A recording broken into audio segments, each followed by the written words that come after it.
All right, this is coming from Hey Man. I seriously, I only watched less than a minute of this, and yeah, it's happening.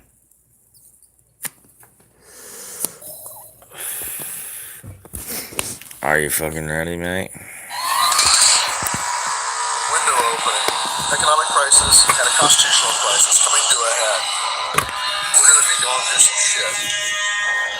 Just look at history and acknowledge things like this can happen, things like this have happened, things like this are happening right now.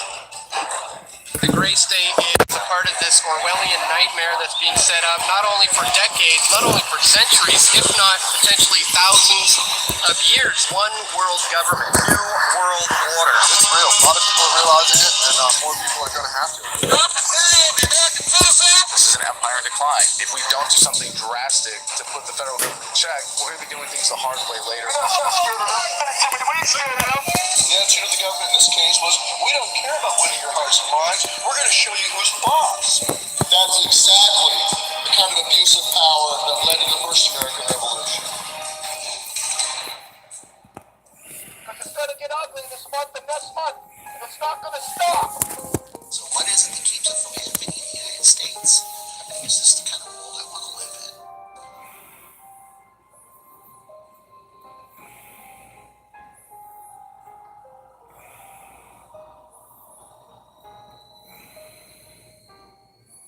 I was gonna go to bed. uh, The only thing that's the government different from any other organization is the government has the ability to compel people to do things via force. And we're seeing it as that, and we're moving past it, we're evolving past it, because we want to create better worlds for our children. Every generation does, and we're simply seeing the next way to do that. And in that sense, the libertarian message isn't, statism is bad and government is evil, and you guys are all sheep who need to wake up.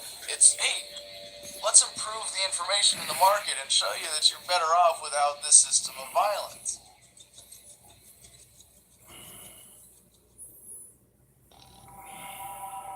Market actors interacting freely do so voluntarily because they perceive it to be in their own self-interest, that it benefits them. If I buy something from you, it's because I value your product more than my money, and you are going to value that money more than that product. And we both benefit. Anytime you introduce force into that equation in any form, you subtract from humanity's potential to reach that ideal of prosperity and progress. Socialist system doesn't have those features, so obviously then you talk more about public property and public control is what can the state control versus what individual control. Economic freedom is taken away to some degree because the state controls things like healthcare. Now the state has to control what you put into your body because you'd obviously be creating a negative. check out Joey Gibson. If you would choose to smoke or drink or whatever, you're now costing the overall public that. It used to be we had a savings-based economy under an honest monetary system where you couldn't create money and credit out of thin air. If you couldn't afford it, you didn't buy it. This was not poverty, this was responsibility. People look at the old days and they think, before the Federal Reserve, they think, oh, we don't ever return to that. Those were the horse and buggy days. These are technological issues. These are not issues regarding the economy. These are things that would have come about by virtue of our dynamic creative spirit that exists on greater and lesser levels in each and every one of us. It's a simple fact of the superiority of using persuasion to get people to do what you want to do, as opposed to saying, well, I'm scared and I don't trust you, and I'm going to just have someone with government put a gun to your head and do what I want you to do. When people give money to Bill Gates or Sam Walton or any of these people, he's not taking it from them. They're getting something in return. They're getting a service. They're getting a product. There is an organization out there that does take the money from you, and that's the government.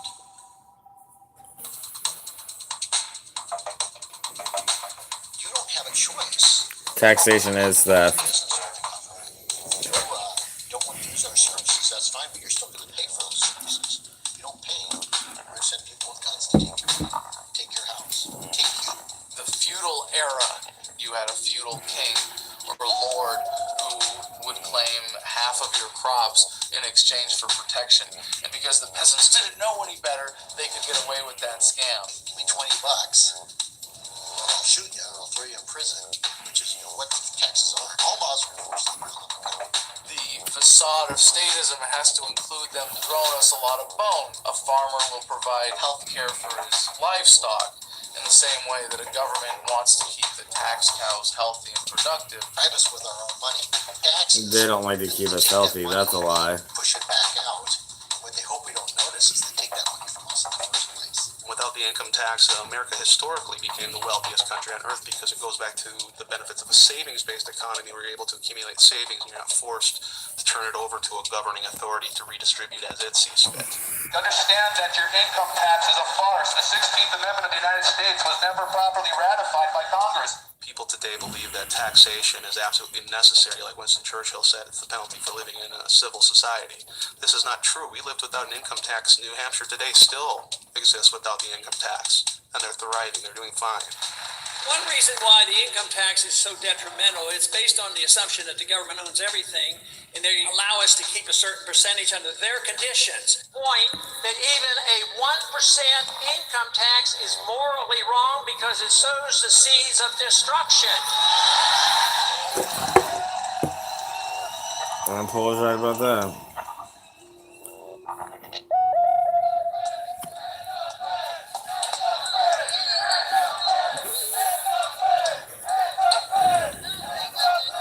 The gray state is a symptom of the step backwards of statism that we're experiencing right now. 2 steps forward, 1 step backwards is the course of human progress. And I can look back and say, well, we started the major step backward in 1913 that was the Federal Reserve. The Federal Reserve legislation was drafted on an island really called Jekyll Island. All these bankers, the heads of J.P. Morgan and the other large banks at the time got together on this island, secretly drafted the legislation and all that stuff. I think that name is perfect. The creature from Jekyll Island. It's this creature that all these different, very well-intentioned people aren't humble enough to recognize that no one can control this power. You give me control over the monetary supply? Think I'm some saint? You gave someone a monopoly, and then they brought that monopoly into D.C. No different than the IMF today, no different than all the corporations and all the guilds, all the unions that are coming to D.C. to seek their monopoly favors. That's what has to be ended for our free enterprise system to find its legs again. Did you people know that America doesn't even own its own money supply? This private central authority is going to loan money to your government at interest, so they make money off that debt, and then the federal government pays them back plus interest via taxation. They used to try and find a way back in the old days to create gold, which was money and always has been money, out of lead, and they never could figure out a way to do it. The rapture occurred when they realized we can substitute gold with paper money, which we can create infinitely at a very low cost. So this debt is only valid so far as our public is able to cover that debt based upon our level of income taxes. Federal income taxes does one thing, and that's it. When you pay taxes on your income, that goes directly to the Federal Reserve to pay interest on the debt that they create. Anybody not understand that? Anything they cannot pay for via taxation, they turn on the printing presses. At this point, it's analogous to a Mickey Mantle rookie baseball card. You give some governing authority the right to create photocopies of this, pass them off, it's the same thing. What's going to happen to the existing value of all other Mickey Mantle signed rookie cards in good condition? Well, they used to be rare, so they had value. And now they're increasing the supply. So you have declining demand, and you have greater supply.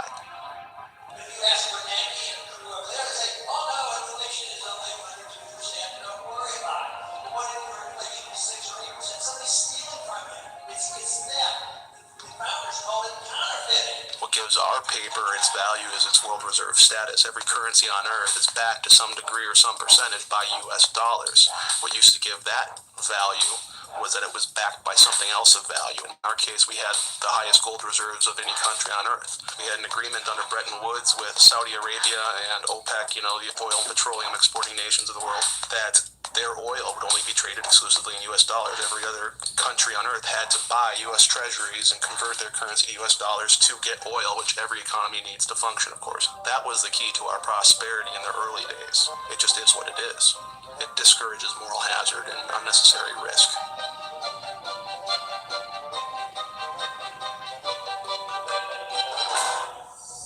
since the 1970s. We did not have the ability to cover our debts via taxation. It's not popular to raise taxes. You're not going to vote for the politician who does that because that gets old.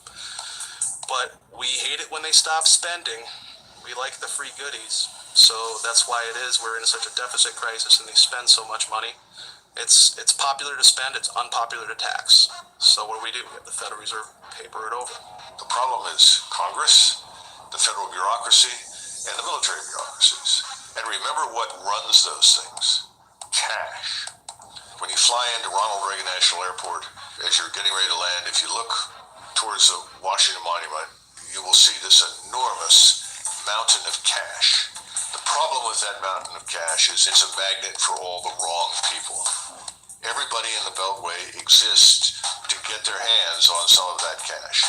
It essentially creates a situation in which everyone is for sale. I'm going to go back to the Mayor Amschel Rothschild quote, who is founder of the Bank of England, trying to control over nation's currency. I care not who makes its laws. They do not directly influence public opinion, laws, or anything like that. They do so, however, indirectly because they control the money, so they care not who makes the laws because they can use that money, which they can create in perpetuity out of nothing, and give it to their preferred representatives in government and help shape the agenda. People, when getting into office, can borrow money from the Federal Reserve directly for their political campaigns. They necessarily don't have to pay that money back out of their own savings or their own donations. They just leave that as national debt that the United States owes the Federal Reserve, and the Federal Reserve is happy to create that debt. For every dollar created, they get more interest paid back to them. Once they've taken this money from the Federal Reserve, it's like selling your soul to the devil. You don't really have a choice in which bills you pass or which ones you vote no or yes for. Listen, there isn't much altruism when you're flooded with cash. How long have they been trying to do this? Forever. Bankers are like that. Yeah, if you let them do it. What you need is gutsy presidents, gutsy Congress people to prevent it.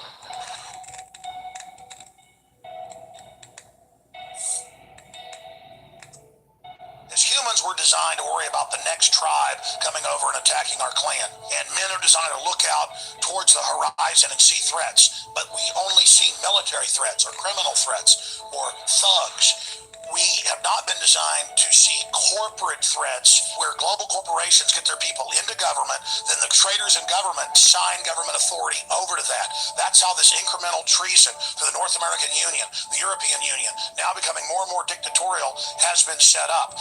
You have to ultimately, in a free market, assume the risks and responsibilities associated with the freedom, again, to succeed and the freedom to fail. We don't have that. So the Federal Reserve is going to create Mickey Mantle baseball cards ad nauseum and infinitum. They're going to just print them out to cover all these bad debts that went wrong when Goldman Sachs, Federal Reserve shareholder, decided to sell a whole bunch of these securitized mortgages thanks to the repeal of Glass-Steagall to foreign investors all over the world.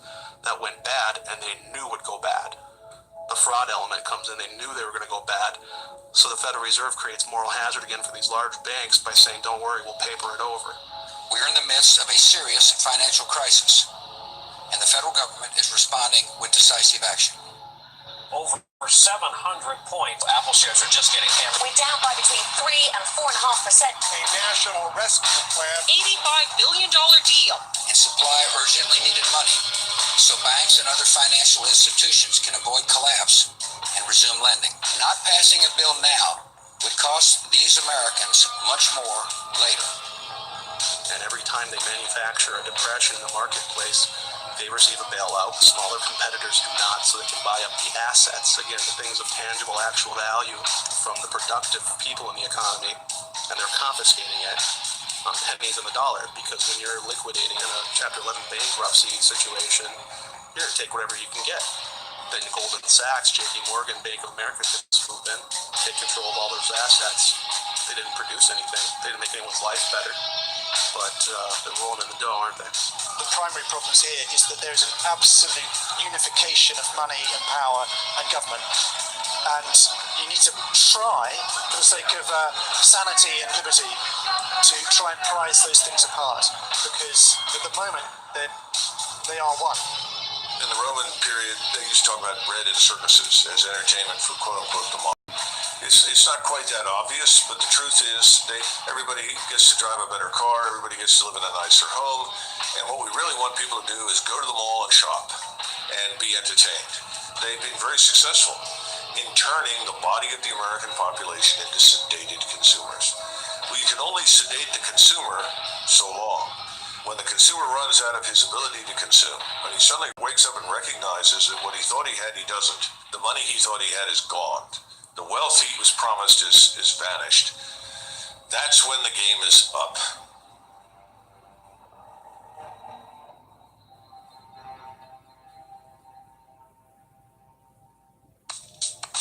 Today, inside Washington, the mainstream mentality is that you and I and the rest of us that are talking in these terms are out of touch with reality. Our banking system is a safe and a sound one. Our deficit problems are completely managed. Everything will be fine. We'll pass some reforms, some new legislation. We'll make it all right.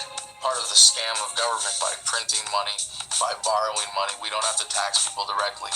We can commit intergenerational child abuse and pass that bill off to the people who, when born into America, have a $45,000 stone around their neck as their share of just the federal debt in its most conservatively estimated forms. People keep throwing around these numbers that were 15 trillion in debt, 16, 17. Those are all old numbers. It came out in Bloomberg Financial and other news outlets that under Obama's administration in the first 2 years, over 23.7 trillion is missing. And that's on top of all the missing trillions from Bush. Raising the debt ceiling, which has been done over 100 times, does not increase our debt. We have now seen our national debt go to the tune of $211 trillion if you consider all of the government guarantees to workers for their retirements and their pensions, etc.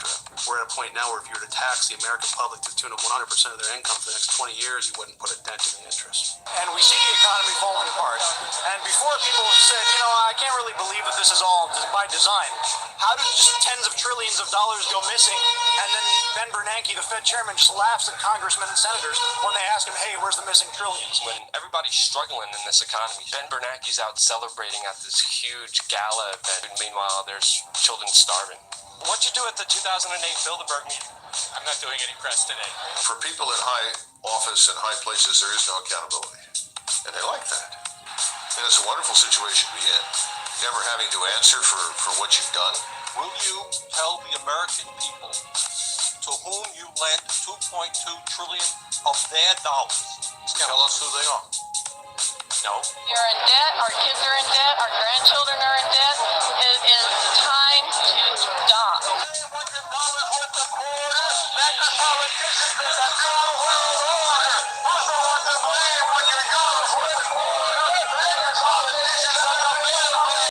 And if I recall, back in 2009, I think it was, they said that people with incomes are a threat to their agenda. It seems to me that they want to make sure that the people don't have any money to fight back. The thing that my baseball coach as a child taught me the most is that in life you are going to lose. I have a society of winners, then who's going to pick up the trash? Yeah. Who's going to flip the burgers? There's not that many college students in the world, right? And I work every day for family and generations after me. I just don't know what their lives are going to be like. That's my biggest fear is what are we all going to pay for 50 years from now? Our deficits are to such a degree that when you cannot cover it via taxation, no one's willing to loan you money anymore. And that's what we've been doing. We've been borrowing our way to financial prosperity from foreign central banks. And they won't lend to us anymore because they know mathematically we cannot pay it back via taxation. Bottom line, that's what this is about. They're just creating money, they're devaluing it, and there's no alternative. The direction we're going in right now is debt and dependency. You understand the principles of the debt super cycle. And eventually that super cycle comes to an end. The U.S. Treasury bond is the largest bubble out there, bigger than the credit card and the education bubble. It's several times bigger. And they're going to discover this unfortunate fact very painfully. And what happens then in times of economic crises is you go back to the world reserve currency, buy up U.S. Treasury bills because it's a store of value. They can dump that on our market at any time. Create overnight hyperinflation. It means all commerce shuts down. America and its best friend in the Gulf may be in for a difficult breakup. The Saudi Prince Bandar bin Sultan said there will be, quote, a major shift away from the U.S. Well, if you know that in 6 months your dollars are going to lose 20% of the value, you're not going to save them, which is what we depend upon. You're sure as hell not going to back your currency by them. You're going to buy shit up while the buying's good. You see it now. You got China out buying up infrastructure all over the United States, Russia doing the same thing. So they're taking these worthless US dollars, and they're buying up this country. And then there'll be a flight to safety in commodities, gold, silver, etc., to save what you have left. So essentially, at some point, all of the world's banks are going to dump dollars, and those dollars are going to start chasing goods and services. And as the means of production becomes more and more handicapped by government intervention, more and more regulation, less people are going to invest. The whole thing falls apart. The news, you see this is happening right now. The smartest minds in the world are saying these bonds are cooked. We've had it. The rally is over. The long-awaited bond apocalypse is happening.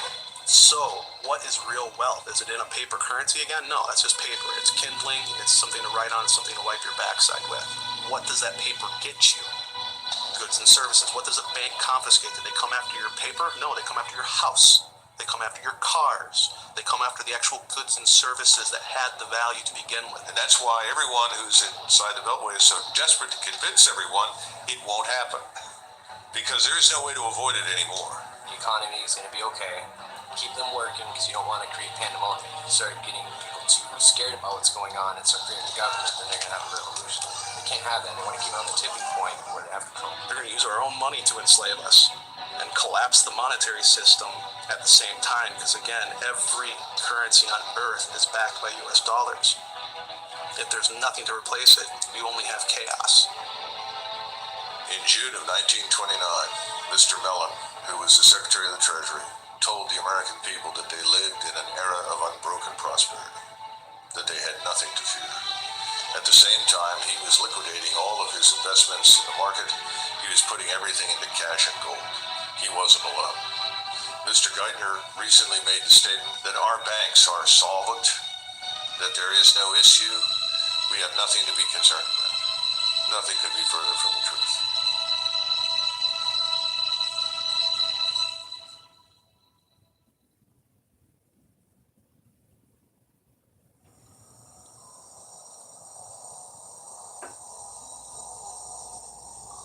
About conditioning the kids is the idea of creating a new generation that thinks differently than the previous generation. Teaching the kids that they should think a certain way, or they should feel a certain way, or they should vote a certain way.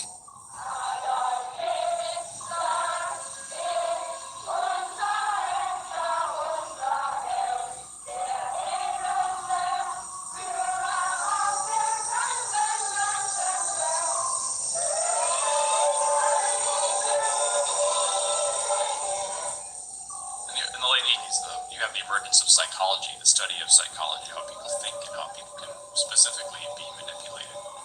If you're familiar with the psychology of B.F. Skinner, what he would have you believe is that human beings are not creatures of introspection. They're not creatures of internal cognition. They have no soul, thought processes, they have no free will. What they are animals to be trained. So you have Skinner's operant conditioning chamber, or the Skinner box, where he trained based on a system of punishment and reward. Essentially what it does is it bypasses brain function and goes straight to an animal training method. You create a problem, offer a solution that drives them toward a pre-designed response. This is called the Hegelian dialectic.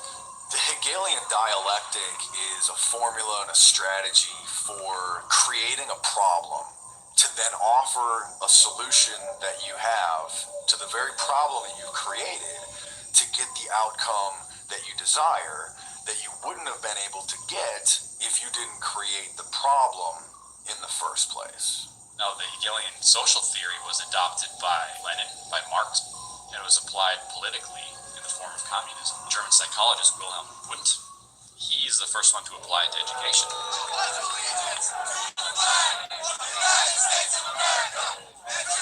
American education system is a combination of Hegelian social theory and experimental psychology. And that's the whole idea behind working with the kids. It's this concept of a local parenting. The school is the parents when the parents are not there. Most people are too busy working the 9 to 5, and now that 9 to 5 is turning into 9 to 9 to be able to just survive, crippling the amount of time we have to transfer knowledge and information to our children are young. So by making sure both parents are away from the children at work, they can guarantee that the social environment of school, preschool, daycare is going to be able to give the children the knowledge that they want. So what you have is the degradation of the individual. You you have the promotion of the states, and you have the elimination of the middle class. Now, under this operant conditioning from Skinner, the only thing you learn is how not to get punished and how to achieve your reward.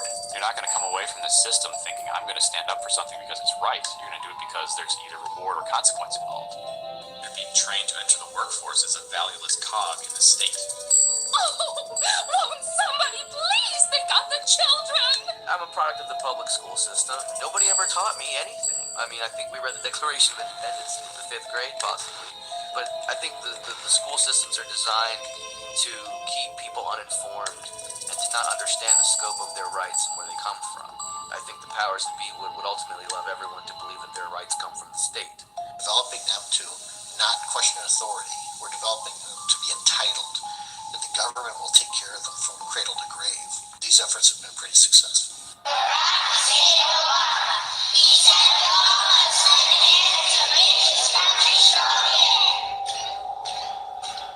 We have whole generations of kids that are being raised to not think like free people, to think like slaves, to think like they don't have self-determination. To be able to control the masses, you have to get rid of them. Because if you don't, you can't control those people.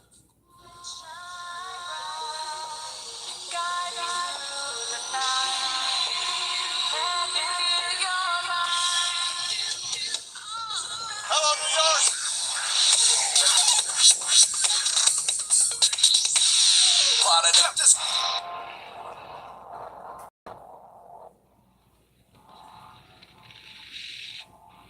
The old saying, divide and conquer. It's easier to manage a population when you have two primary belief systems. You're either A or you're B. These people are conditioned to think a certain way, support a certain team. You know, they pick their winning team, whether it's Democrat or Republican. And then that's their guy. And it doesn't matter what that person votes for. As long as their guy wins, things are going to be different. It's all theater. It's just political theater. We go from rule based on constitutional law to rule based on a cult of personality. He might be wrong, but he's my president, so I'm going to stand with him. That's a very dangerous mode of thinking. Do you support freedom and the American Constitution, or do you support this person? We've all seen where that led. Cambodia and Russia and Germany. Each Bush and Cheney, everybody's got to obey the laws. Vote for Democrat. Obama, yeah. Woo! The path to hell is paved with good intentions. Right. You know, Obama's just as bad as the rest of them. Why you say that? I'll make our government open and transparent. I intend to close Guantanamo, and I will follow through on that. We will bring an end to this war. I will be held accountable. These are bills that Congress ran up, cut the deficit we inherited by half. You will not see your taxes increase one single time. If I don't have this done in 3 years, then there's going to be a one-term proposition. The Obamanoids. You're going to have 20 to 25% of the American public who will always support Obama no matter what he does because their own ego is on the line and they won't admit it. Bills are not facts. Re-elect President Obama! What's your favorite thing about President Obama? There's a million different reasons. I think it's truthful. It was for public education. Yes, everybody in Cleveland, no minority got Obama phone. Obama is president, you know. His public speaking skills are immaculate. China, you on full steps, you on Social Security, you got low income, you disability. I have a question. Okay, what's he just know what to do? You suck. Give me three main reasons. And the American people are being complacent over the last several decades. They've enjoyed unparalleled prosperity. And let's face it, the average American on the street, he's not interested in what's happening in Kuwait. He could care less about Libya or something else. And so if you tell him, well, listen, we're bombing for democracy, goodness, freedom, human rights, there's okay, it doesn't affect him. He doesn't have to go. His children don't have to go. There doesn't appear to be any risk to him. Now that's changing. He's done everything Bush did, but more. Oh, I don't agree with that. You have to continue what was started. You can't just say, okay, we're done. Well, sure, he didn't end the wars, but there are wars now, so we're in support of it. And, oh, well, sure, he hasn't completely pulled out of Iraq, but at least he's reducing the number of troops there. Oh, so it's diet tyranny. It's tyranny light now. So a lot of other reasons why I'm going to vote for Obama. Hearing that stuff honestly doesn't change it. I'm Pretty good. Most of the policies he's put in place, I agree with. And he's challenging the status quo. Well, he is the status quo.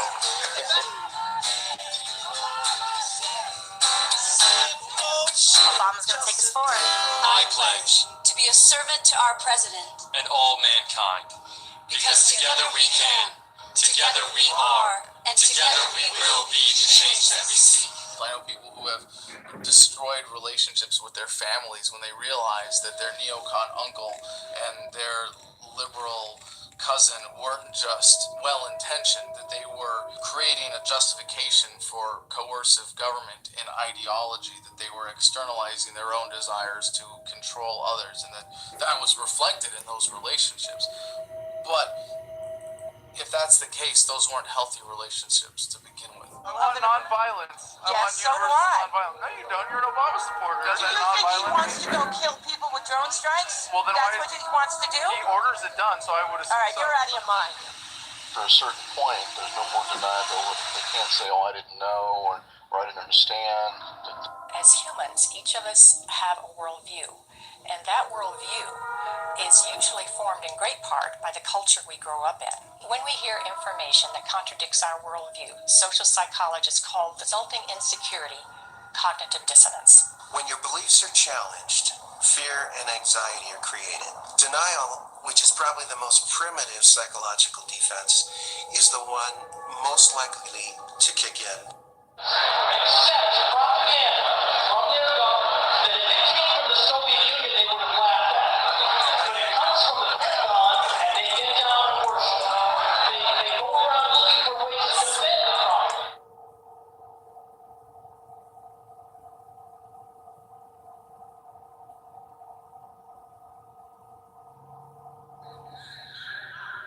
You can find people all over that will say that we should end the war, but they have a lot of trouble saying that when they meet a soldier.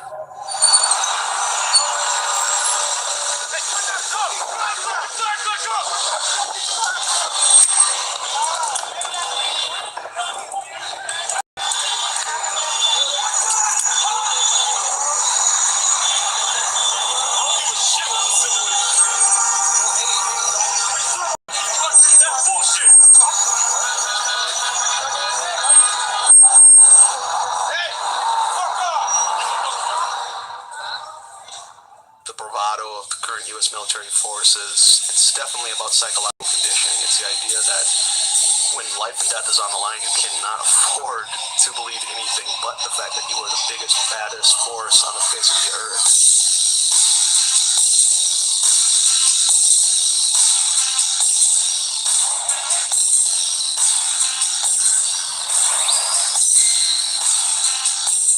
It's like they say, I walk through the valley of the shadow of death, I shall fear no evil, because I'm the meanest motherfucker in the valley.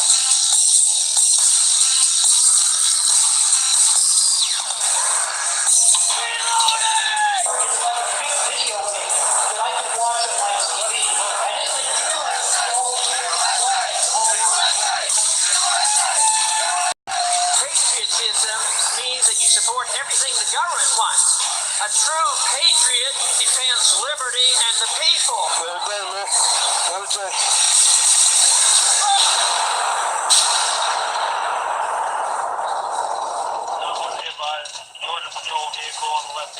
So we condition them, and we convince them that their cause is just, and that their enemy is subhuman and not worthy of living. And the American people honestly play a role in that.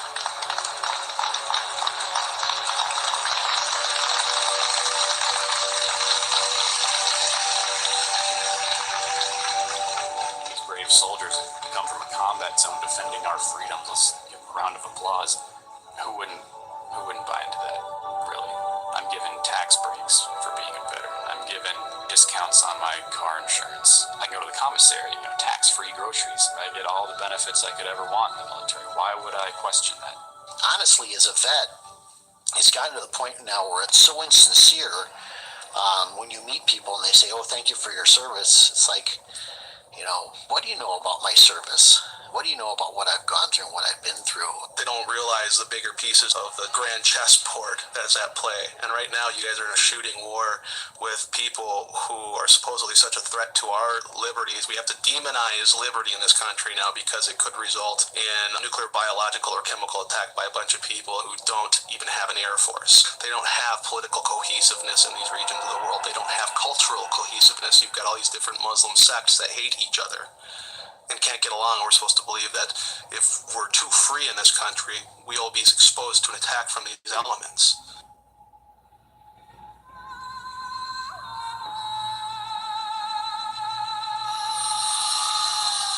When we went into Afghanistan in 2001, we had one real tangible, concrete objective, and that was to find and either capture or destroy Osama bin Laden and his supporting crew. We missed the boat. We failed. But if you trace back how this happened, this certainly had nothing to do with the special forces on the ground. It had everything to do with decisions made at a higher level.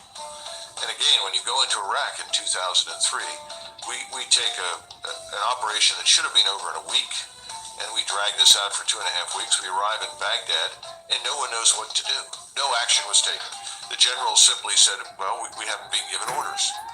Son of a bitch! You're talking about a group of people that have risen to very high levels by deliberately doing nothing. Because if you do nothing, you make no mistakes. And in most cases, the American soldier, sergeant, lieutenant, captain, marine, sailor, air, it doesn't matter, he'll figure it out and get it right. Well, the problem is that we ran into a set of circumstances where that didn't work. They couldn't make it right. They couldn't muddle through. They couldn't just shift the burden of decision-making to the lowest level and hope for the best. And so ultimately you end up with the opposite outcome, where everyone is micromanaged, everyone is tightly controlled, while the people at the top try to figure out what it is that they're supposed to do and how to do it. And this drags on for many, many years. And then finally in 2007, with this so-called surge, the civil war is effectively over, the Shiites have already won, and somebody decides, well, we need to go in and do something to create the illusion that we've won something. We can't just leave. So we sacrifice 1,000 good American soldiers, killing large numbers of Sunni Muslim Arabs and a few Shiites, and then anybody we can, we buy off with hundreds of millions of dollars in cash. This was a strategic catastrophe from the vantage point of our friends and allies in the Middle East, and now it's irreversible.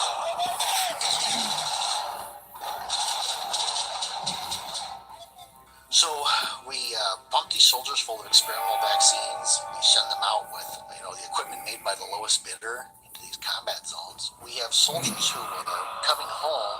They look at all this and they say, well, it seems like that was wrong, but how could I admit that that was wrong because I was a part of it? You're welcome. I mean, if the American public can't tell you this, if we have to serve, you always come across that mentality too. Well, you didn't serve, you don't know. I was over in the Persian Gulf getting ready to liberate Kuwait, which is a kingdom, a dictatorship. And here I am liberating their oil assets from Iraq. I thought I was doing the right thing too. And it's really hard to look back on that and say, hey, that military conflict that I was in, that my friends died in, that I got shot at in, I have nightmares about, I guess that really should have never happened. And unfortunately, the media has worked tirelessly to ensure that this truth doesn't reach the American people.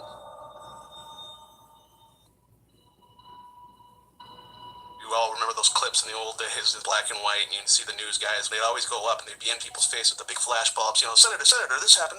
You'd always hear, politicians being held accountable, and they're always being asked questions, and you don't see that anymore. Leaders have found a way to cull the masses into their own ideal sets.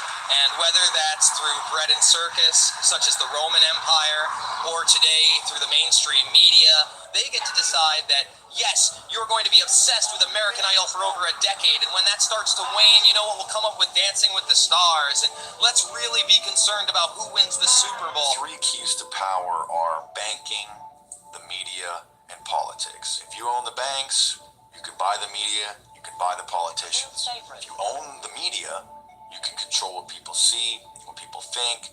You can largely shape the culture. You can create and shape people's fears, people's desires. The perceptions that they have of events. In high definition.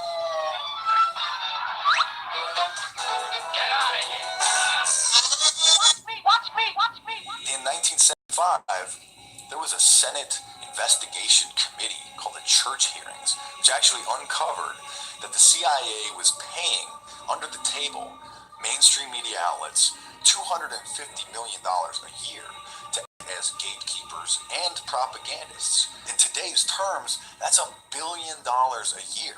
Of course, they say they don't do that anymore, but it's foolish to think that they don't. Why do you think the top story is the top story on all major networks? Carl Cameron, he'll tell you straight up, I can't answer anything unless it comes from my editors. I can't unless I've got it approved for media relations. I can only talk in front of my own camera. When you talk about Building 7, talk about Building 7, help educate the public. If you get video of Sarah Palin or get a soundbite from her, bring that back to us. You can hold the Ron Paul stuff. We single out something that the media likes to talk about, such as the Trayvon Martin issue, but we don't talk about the much more serious events that are already well underway. You can't say that this isn't interesting. You can't say that this isn't newsworthy. Obviously, there is a blackout in effect. The mainstream media, though, wants to stay in business. And if they suddenly discover that the people listening to them don't want that message, they'll change their tune. A lot of them are doing solid investigative journalism. Watergate, people were held accountable. People were fired. People were demoted. People were dealt with. There were prison sentences handed out. At least there was the illusion of some kind of accountability back then. There are operations. This one has gotten a great deal of publicity. Yeah, they're dead Americans as a result of this failed and reckless program. The American citizenry now, like you said, Fast and Furious, they've done a great job. We just don't give a shit. First of all, I think that they shouldn't give us too much information, because anything that you and I can watch on television, our enemies can watch. It's better to not say too much. The mainstream media can actually do its job, and it doesn't matter. The American public is now in a state of apathy, almost a state of numbness. Like, I think going back to, again, the feelings of powerlessness, the idea that the powers that be are in control, they're the experts, let them handle it. 45 states across the country have adopted new standards known as Common Core. Got Jones in the desk right next to the textbook. Run tests and the test what? Let's look. Look at this, these heads and the mess what? I got this diploma. I don't wanna go to the jail either. It's illegal for me to be the teacher.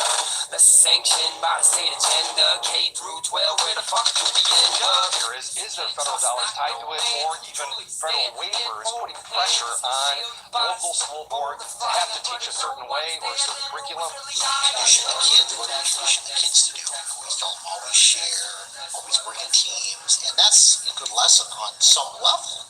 But what we don't teach the kids is that it's okay to work hard and earn and benefit from that. The prevailing attitude in America today is almost that you should be ashamed to be successful. You should be ashamed to be rich. And that if you are rich, the assumption is that you got rich by taking from somebody else. James, Mike, you with this Occupy movement? Yeah. What do you think about it? I think it's great. Yeah. What do you think is great about it? Everything. What are they doing? They're chilling. You guys in the process of forming the reasons why you are here. Exactly correct. Why are you here?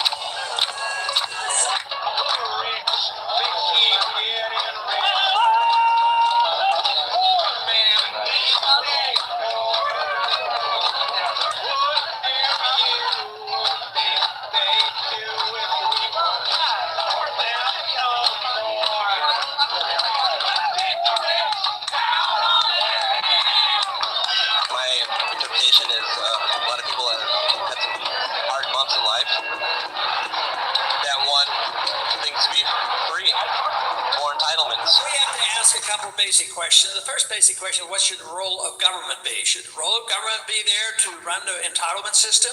Should we believe this story that entitlements are rights? Do people have a right to medical care? Do they have a right to a food, a right to a house? And I said, no. They don't. They have a right to their life. They have a right to their liberty. If they had a right to keep their property, then they would be able to afford it. When government does it, they end up not getting anything. The lie that's at the core of collectivism is that this is all for the collective. That is all for the good of the collective. Once they get you to swallow that lie, any other lie they tell in service of that is not a lie. And a lot of the people out there in activism are embracing big government. They think that big government should be used for our benefit, that they can use it for our benefit. And the argument being, again, that you can't. That kind of control, central power, it's too much control for any one group. I'm a warrior for the middle class. I do think at a certain point you've made enough money. They're saying that if you have more personal wealth than we think is necessary, and we're going to give it to people that don't have any personal wealth. Have the moral high ground and say that we are going to take care of the poor. What do? Welfareism and inflationism and socialism, they produce the poor. It's not in the best interest of the people that run welfare programs to get people off welfare. Their funding is based on the number of clients that they have. Well, if they get a client off welfare, they get a client a job, then they lose that client, they lose that client's money. Because you've got to remember, it's a skimming game. For every dollar that it goes to a person on welfare, $10 is used to support that system. All these entitlement programs, they'll go on forever if you let them, because they will encourage people to become entitled. Well, I can work for minimum wage, or I can just quit my job and go on welfare if I have kids. Welfare is a better deal because I still get the money and I don't have to work. We have cultivated this large underclass that has made itself dependent upon government, and government has encouraged that. The ruling elite love to create a nanny state because then you'll go along with their plan. You're not going to bite the hand that feeds you. We have historically been a bottom-up society. We're not a top-down society. You can't make someone equal economically to someone else by giving them something. Are you going to hear Mr. Obama talk in those terms? No, Mr. Obama says everyone gets everything for nothing in perpetuity. Don't worry, we'll print money. You can all be permanently dependent upon us, and that's a good thing.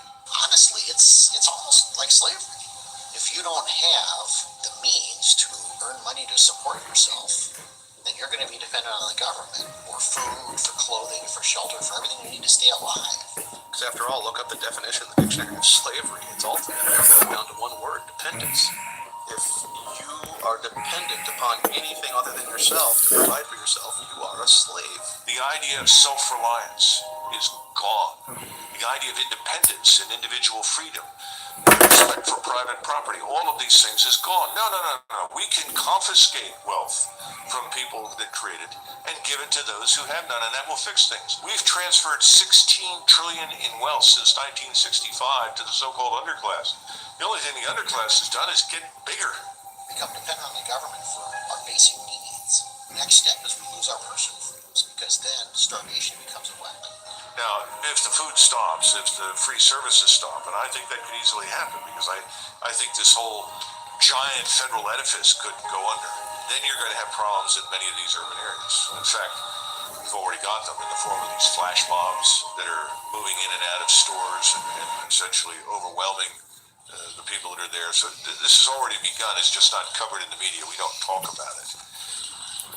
Today we think too much of the wealth and believe that government provides this, rather than understanding that wealth and prosperity comes from freedom and productivity and not from the government. When we had a freer market and sounder money and limited government, the middle class in this country was the largest middle class in the history of the world, and it was the wealthiest middle class in the world. I think there should be some changes.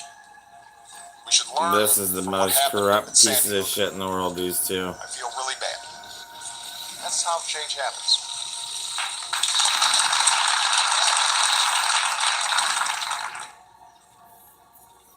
The most ancient divide remains to this day the fundamental. The legalists, as they were called, and they were chiefly the people in the governing class, just as they are today. And we would call them totalitarian, who believe that every aspect of our life They're raping us blind and we don't even see it. and ruled and pushed around by government. On the other side, what the Chinese used to call the Confucians, the libertarians, the laissez-faire, the free marketeers, the small government men, the small tax.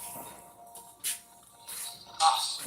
Instead of political continuum being a line from left to right, it was really a circle. And and all political systems had to be judged by the amount of bodies that they stacked up. At the bottom of the circle, cheek by jowl, was communism, Nazism. Moving up the scale, you had socialism, fascism. All of the various collectivisms that subordinate the individual. And at the top was the constitutional republic of the United States. Free man, free markets, rule of law, ordered liberty. Obviously, there's not been justice for, minorities and such in this country. We all know that. But given that we at least tried with the concepts of liberty, it worked out pretty well. Our government's supposed to be, well, first of all, transparent, but also speaking our will. They're just our representatives. They respect the Constitution, nor do they respect the will of the people. They presume that they're somehow, the appointed elite believe they were born with spurs on their feet, and the rest of us were born with saddles on our backs and ridden. This is the attitude they have. It's really kind of modern royalty. It's perfectly expressed in, we are the board. You will surrender to us. They presume up front that they have the right to direct you because of this larger idea that, oh, by the way, only serves their interest. That's the big lie of collectivism, because it isn't even about collective. It's about personal power of the people who direct the collective. They hate the idea that ordinary smelly people should be allowed to have a say, when government should, in their view, be in the hands of the great and the good and deserve to exercise a new aristocracy of black arts.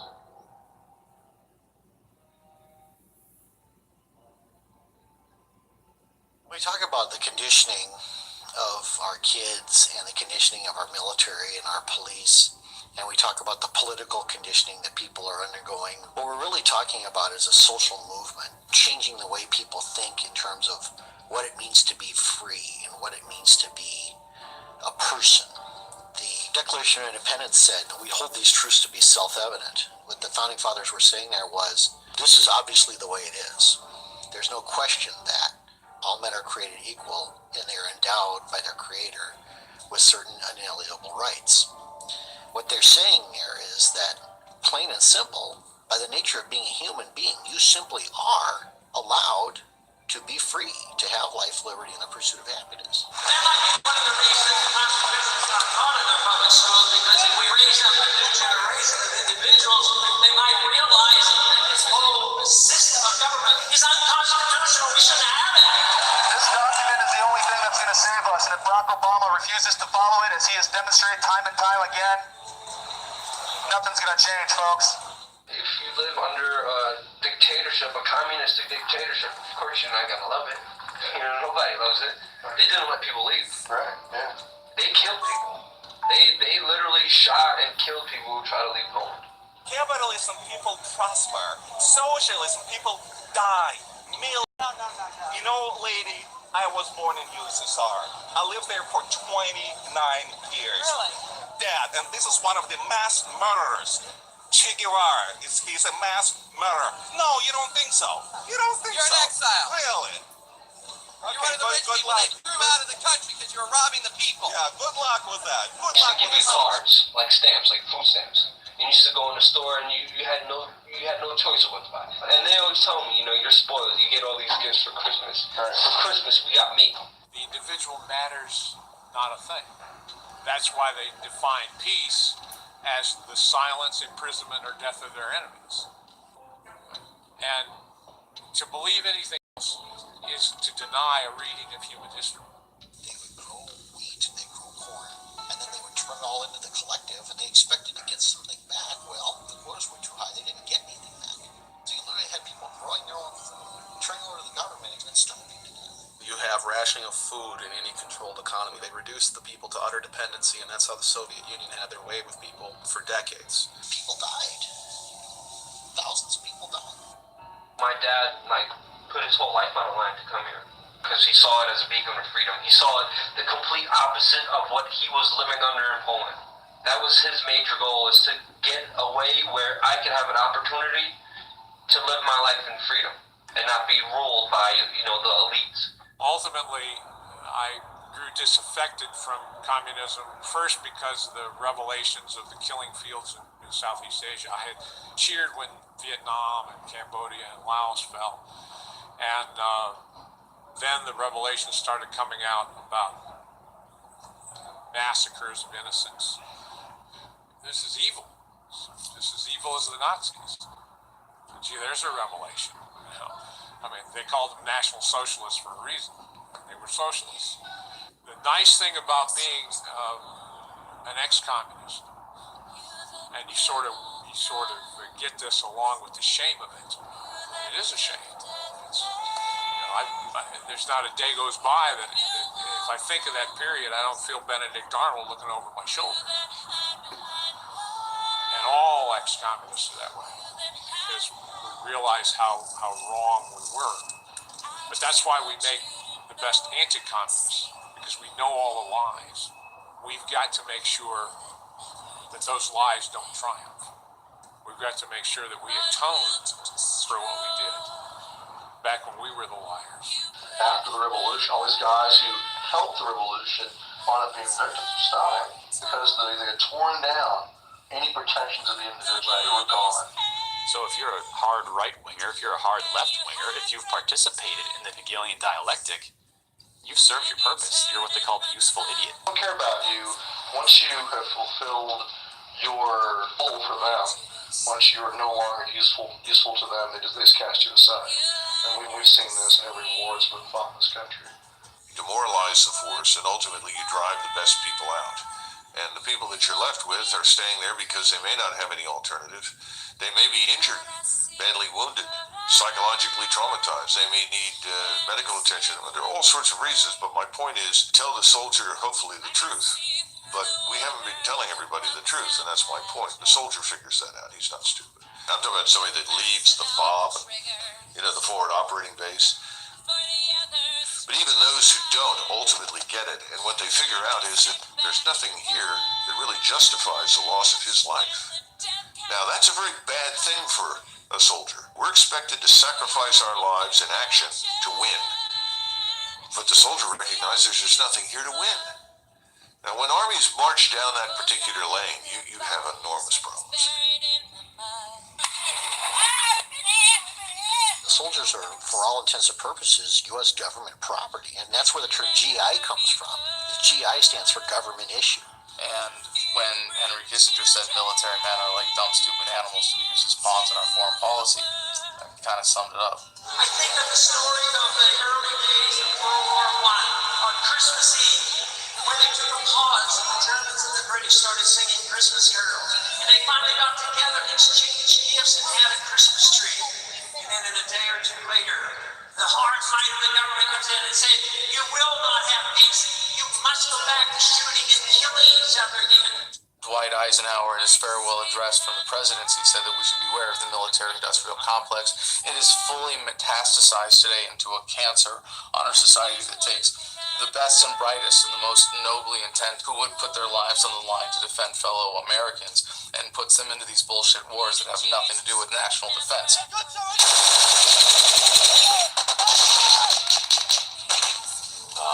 Couple casualties.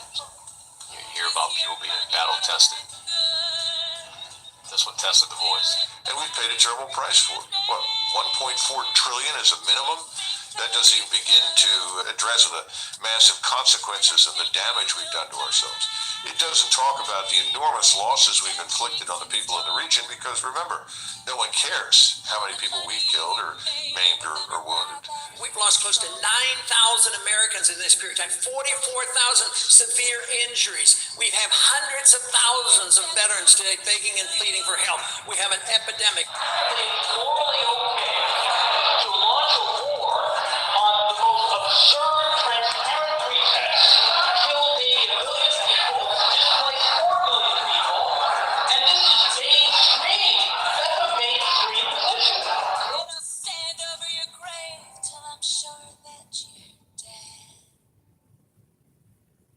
As a result of this work and cooperation with allies and partners, the world is more stable than it was 5 years ago.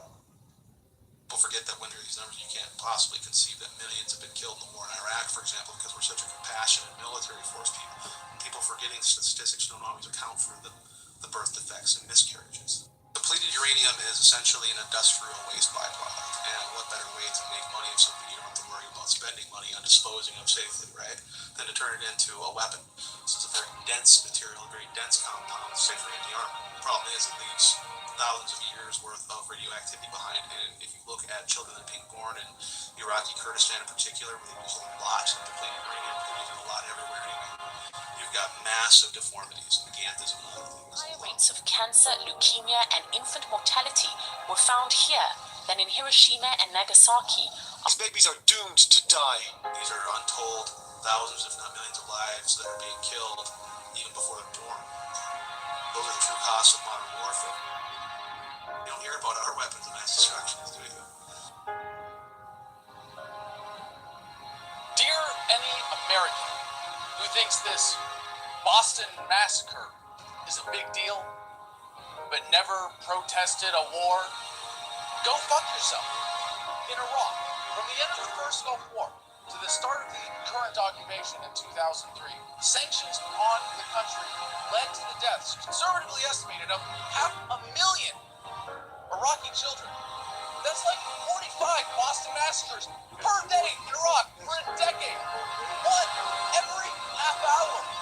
And they're not being blown up in explosions. No, these are the ones dying slowly, painfully, starving to death.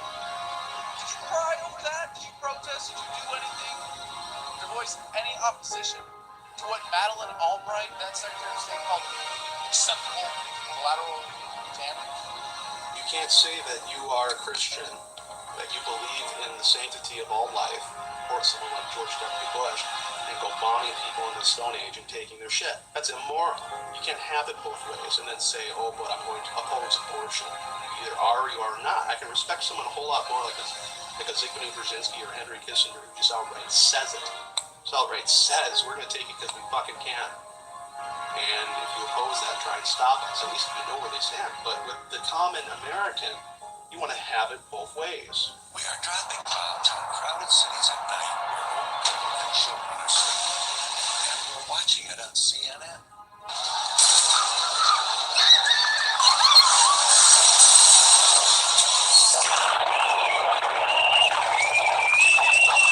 What are we doing with all these wars? How are we safer?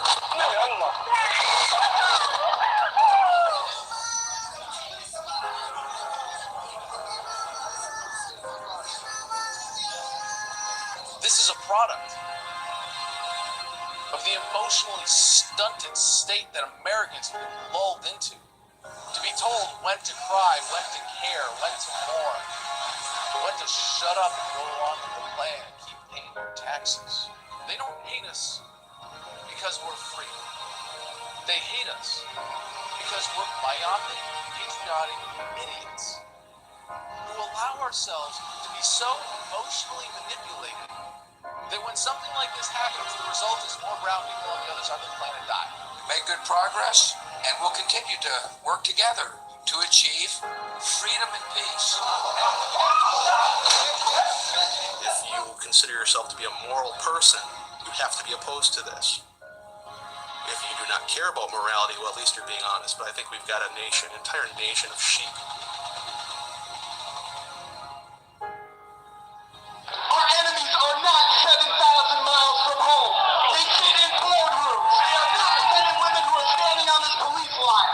They are the millionaires and billionaires who control this planet. We've had enough of this. I will not be a part of that anymore. These medals don't mean anything to me, and they can have them back. And I choose human life over war, militarism, and imperialism. You are deluded, and your delusion is dangerous, and it is getting people killed.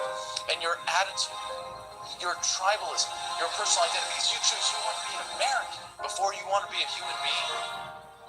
It's disgusting. Sorry to all of you. I'm sorry. Yeah, you're right. I didn't serve. You're the one serving.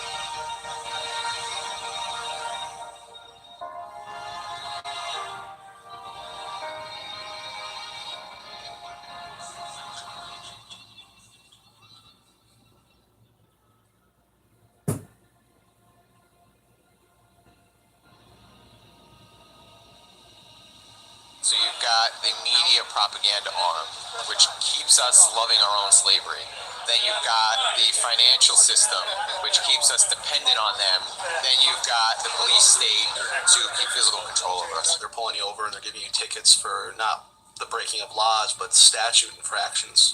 Statutes are just basically designed as hidden taxes on the public. It's just a way to generate revenue. I mean, thank you for swearing to the oath of the Constitution, sir, but this is a statute violation, which is an Admiral Maritime Law. Which is maritime law, right? Which is like a sea-bound ordinance. Basically, when you see the gold feathers on the flag, it means you're stepping into a courtroom that's run by Admiral Maritime Law, which is in violation of the common law, which is the constitutional law. But by entering into that courtroom, you're agreeing to go before a banker instead of a judge, so that way they levy fines and judgments against you. Now, is this what we're going with? I know, but this is the reality. This is the truth. We're seeing if it'll get us anywhere. You want a Ron Paul sticker? You guys got room in there? Yeah. We've already set that precedent, gotten the police able to accept the fact that they are basically revenue generators and not law enforcement officials. This country, again, was founded on the principles of the rule of law rather than the rule of a class of people or a rule of an oligarchy. It's the idea of it's a concept. It's just an idea that they are not beholden to an individual but to the rule of law. I will instruct the jury on what the law is. I object. You That's are fine, not a judge. You are an executive administrator. Okay. The U.S. Supreme Court ruled there are no judicial courts in America. There has not been since 1789. Said judges do not enforce statutes and codes. Executive administrators enforce statutes and codes. All right, we're done. Now, remember what I said before about government programs. The welfare programs are not designed to get people off welfare. They're designed to keep people on welfare and recruit new people to be on welfare.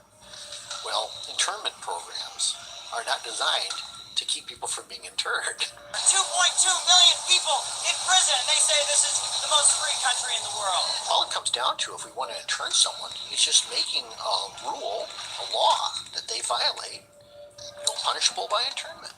The government doesn't have any control over law-abiding people, but if you make enough things illegal and you make the law difficult to comply with, then you get to the point where you can create criminals. Martha Stewart, her stock was ruled by the court to be a legal act, but they sent her to prison anyway because she lied about it.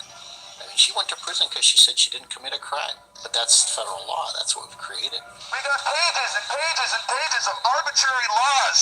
2/3 of our prison industrial complex is filled with violent, small-time drug possession offenders. Law enforcement agencies get money to fund drug operations. Well, if they don't have any drug operations, they're not going to get any of that funding. And the amount of funding they get is contingent on the number of drug busts that they make. So what's the incentive there? Is it to reduce drugs in their community? Absolutely not. The incentive is to increase the amount of drug busts they get and push their stats up and then get more funding. It's like, folks, this is billions and billions of dollars of your money being spent on financing a drug cartel. That's shipping literally tons of, heroin, coke, you name it, into across our borders. Same people who are financing that are putting you in jail if you dare to touch one of those drugs. I'm not advocating drug use. I'm just saying they're going to throw you in jail for consuming the drugs that they make billions of dollars in profit off. Thousands of police officers out there have been convinced that marijuana is the most insidious, horrible drug on the planet. People are using it. Doctors are prescribing it. And yet our federal government still maintains that it's somehow an insidious, dangerous substance that people need to go to prison for 100 years if they're caught with a certain amount of it. They're arresting someone with an ounce of marijuana in their pocket and sending them to prison for 5 years and saying, there's nothing wrong with this because they told me that this drug is a threat to my way of life. We've created a class of citizen that can be interred in this country. Any one of us could wind up being moved into that little box based on some new law. There are so many laws that the average American commits 3 felonies a day, and they can arrest you at any time they feel like it, and a cop can pull you over at any point you're on a public street and find something wrong with your vehicle and give you a ticket for it and steal some of your income, and if you look at him crossways, he can put you in jail, and if you don't look at him crossways, he can say that you did and put you in jail. That's the kind of arbitrary authority that exists in the police state in America today.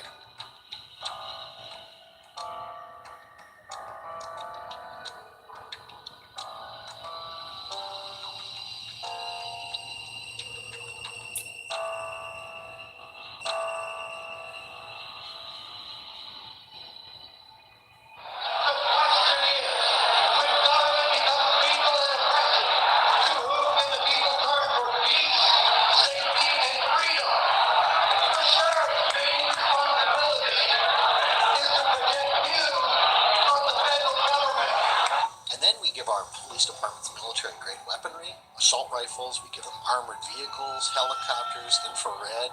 This is what we woke up to this morning. Men with machine guns coming towards us. We see a giant arms race against the American people, but not just here in the United States. Worldwide, governments are massively increasing their spending for domestic control with a standardized police state that they've developed in third world countries that they've invaded and taken over. Close your window. Go back inside your house. State police forces that at the thought of cooperating with Homeland Security and the feds, completely turning the whole concept of government on its head by saying that the federal government is here to protect us, when really the founding fathers designed the government to protect us from growth of government. Ronald Reagan said the closest thing to eternal life is a government agency, and it's true, because once you give them the funding to do things with, at best, a warped system of accountability, they are going to take that power entrusted in them to keep their own paychecks going, not by serving people, but by serving that twisted system of approval for that funding.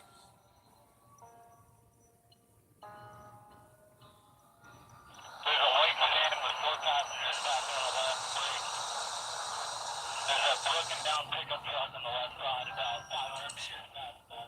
You can see examples of the gray state in our modern time just by simply walking down the street and looking at authority figures that you have to deal with.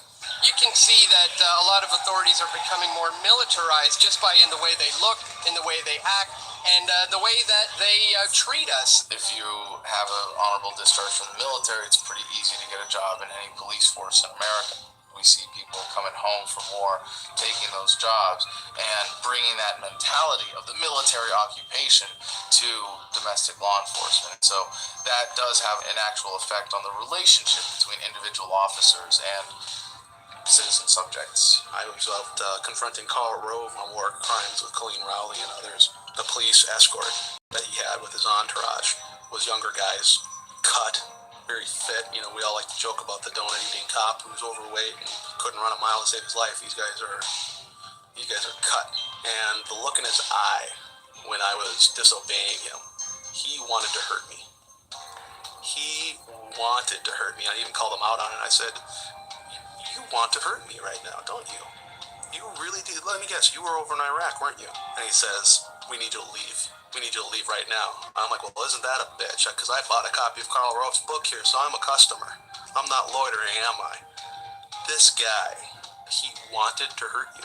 If he had been given the order by his higher-ups to beat the living piss out of me, he would have not hesitated. So you have a lot of guys coming out of that mentality of the dehumanization of the enemy. That is how we impose martial law in Iraq and Afghanistan, and applying that in the United States. We see this militarization of the law. What up? And we combine that with the conditioning that we do. How's it going? People, they're bad guys, they're criminals, they're enemy, they're drug users. So these people are inherently evil, and we are absolutely good.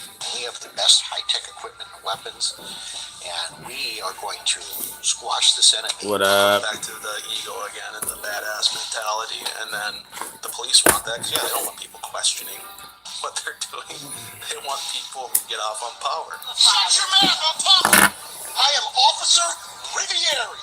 Now, the sooner you learn that, the longer you're going to live in this world. There's a intentional Fucking cuck. and that starts at public school. Ops in the military. Thanks for being here, guys. And I did. And they didn't learn their history, didn't learn their heritage, didn't learn the Constitution, and so what? They're not all bad. I'm sure joined the police and military because in their hearts they saw themselves as a hero. They wanted to be a hero, and they wanted to be a defender and a guardian. Most of them aren't, though. Best of motives, but if they don't know the Constitution, and they don't understand the basic principles about rights, they can be easily manipulated and twisted into becoming just a force, just a law enforcement. I often talk about how things seem to be going in cycles, and how history repeats itself, and how It always does. That's why they hide history from you. of today. With the Occupy movement, we saw militarized police using weapons used in foreign wars against protesters domestically. These Occupy Wall Street people are dissenting, and we need to crush them.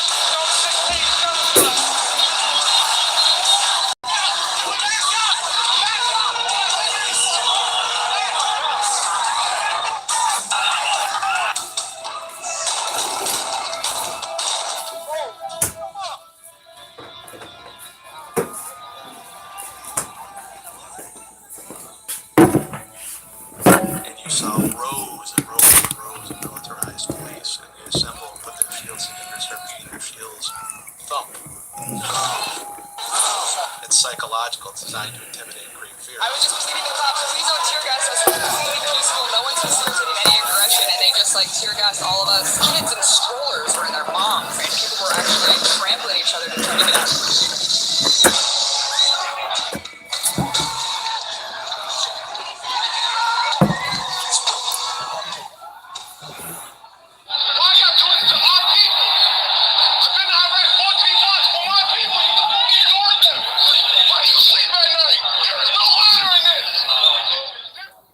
They rolled up, no lights on, not even headlights, walking and also. Oh, damn.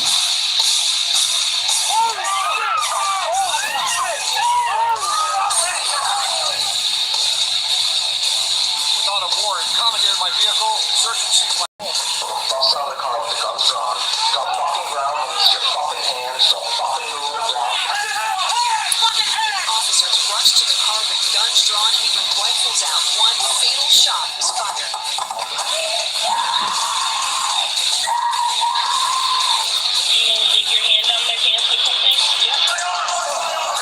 Controversial police in Anaheim. That's not gonna have my baby.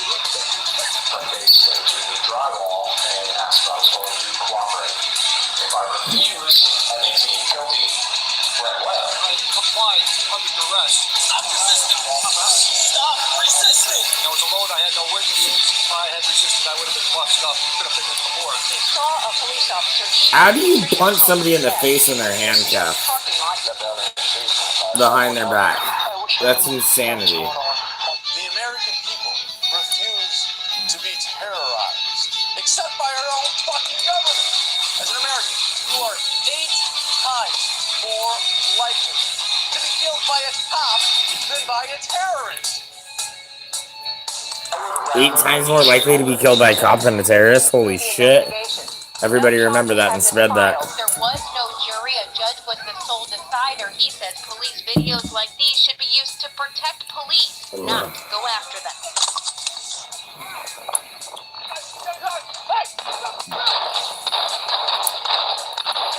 What the fuck? Oh my god. Wait, let's go back on that. Sorry.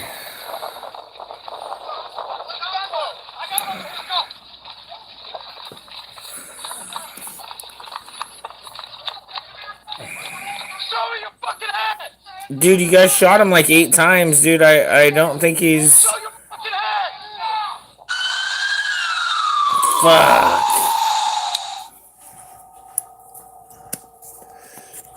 The world we live in, mate. Pushing people's backs like the wall out there. We got people out there starving, and people tired of getting terrorized by law enforcement. Well, I shouldn't say law enforcement. I don't support law enforcement whenever they support the law. I'll just call them enforcement. I told you to stop checking the window. You hear me? We've had police and law enforcement we talk to, we confront them with facts about what's going on. You got a constitution, you guys sworn oath to uphold it. They say, I don't know and I don't care. I think we're at a point with the economy where they don't give a shit. I don't think they're trying to justify it morally. They truly don't give a shit. It's the idea that I have to do this, it's orders, and if I don't, my pension's gone and my career is over. Well, there's that balance, though. It's like, well, you can protect your livelihood, the economy, and I can stand up for that, but then how am I going to provide for my kids? It's pretty easy to abandon the rule of law when you're following the rule of number one, which is take care of you and yours. I think that's the modus operandi of most police. And then you have the truly sadistic 10% of them who just simply get off on it. Not only do they just not care, but they revel in it. It's the idea that, it feels good to be dressed up like this. It feels good to have power over other people. There are, yes, sick police officers and individuals within government who get off on exerting authority unjustly and get off on violating your rights. But that's not the driving factor. That's a consequence of the scam that is government and of the status paradigm. I never got an order. No, I'm not shutting up. You cannot shut me up. It's a First Amendment issue. I can take pictures. Doesn't matter. I know my rights. I don't give a shit. This is a police state. This is a police state. A law nothing to be taken lightly. And we have the law being used as a weapon against the citizens. And the question is, why does the federal government feel like the solution to these problems is to declare war on us? Because that's really what it is. It's a war on freedom. It's the war on us. There's always a danger when you think about government actions and policy to consider big conspiracies or even small conspiracies, when actually sort of incompetence and laziness can accomplish the same things. By the ones that control the money in the media. There's no conspiracy. Infowars.com. Man-made climate change is a total fraud. Those are definitely chemtrails. Terrorists, we have to hunt them down and kill them. Steel, concrete, everything demolished. But a passport. Yeah, I love that. Well, it's untouched. From the plane. They're found by the FBI. Well, we got the passports of the hijackers. Why is it none of their names show up on the flight manifest? I believe what I believe. It's just not realistic. We'll just believe anything. Don't believe anything. Don't believe what the media tells you! Rothschilds rule the world. Rockefellers rule the world. The Jews run the world. Everyone's brainwashed. This is what they want. They want us fighting amongst each other. They're gonna put Exactly. us in FEMA camps. Oh, sorry, just got back, guys. You don't know what a FEMA camp is? It's not working for them! So then who was responsible for 9/11? What do you mean? A bunch of pissed off Muslims? Yeah, what are you, retarded? Shortly after 9/11, within a week or two, there was a bill brought to the floor that had been floating around the Congress for several years, but it never had enough support and they couldn't get it passed. But after 9/11, they said, now is the time that we'll pass this wonderful bill that's going to protect the people, the Patriot Act. If they had called back the Fourth Amendment Act, maybe it wouldn't have passed so easily. The US is funneling money into tracking systems that are threatening to make the very concept of privacy a thing of the Holy past. crap, I haven't seen that one. Wait, or did that show that? You don't have anything to hide. Why are you worried about the Patriot Act? Why are you worried about all these spy systems and data mining? But yet it's those same people that hide in private, that meet in secret, under armed guards, that won't disclose what they're doing. No, hey, trust me, a lot of cops are good cops, but there are some shitty ones out there. There's some good cops out there. I mean, seriously, they got to put their life on the line. I give them credit, but there's some bad ones. Built in them, facial recognition scanners, audio, voice recognition.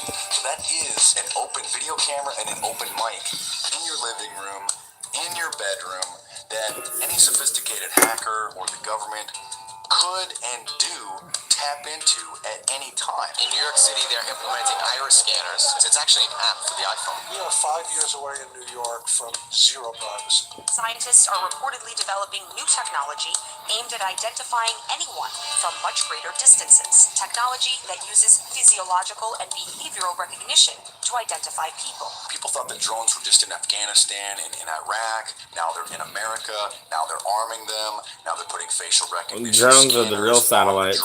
Satellites are fake. Drones are real. Before gigantic amounts of computerization, everyone had a 201 file. Everything we knew about a target would include any comments that people had made about you, anything we'd overheard about you. What up? Thanks for being here. Files, each 2 or 3 inches thick. The amount of effort it took to go through something like that in paper format meant a good deal of the 20,000 employees in the CIA spent their time doing just that. In today's digital age, when you can go online and get 90% of a person's history just from open source. Shit, they have us ratting on each other. It's not your own as far as the government goes. You can't have 100% security and also then have 100% privacy. We're going to have to make some choices. We see the globalists building a giant police state control grid and calling themselves technocrats. A technocrat is a group of dictators who use technology to control people. It can be warrantless wiretaps and warrantless searches on your digital information.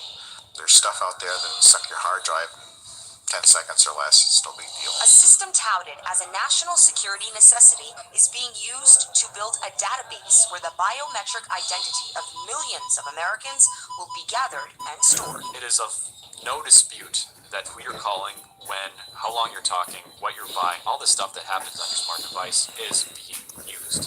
Now, at the time, there's no legal oversight as to what these fusion centers, as they're called, There's no oversight as to how they're going to use it, but it's there. So they're fusing databases, which is the concept of a fusion center, from driver's license, criminal databases, social networking. They've added to that now. The CIA could care less about all these social Yes, that because it's not. that is one of my favorite sayings.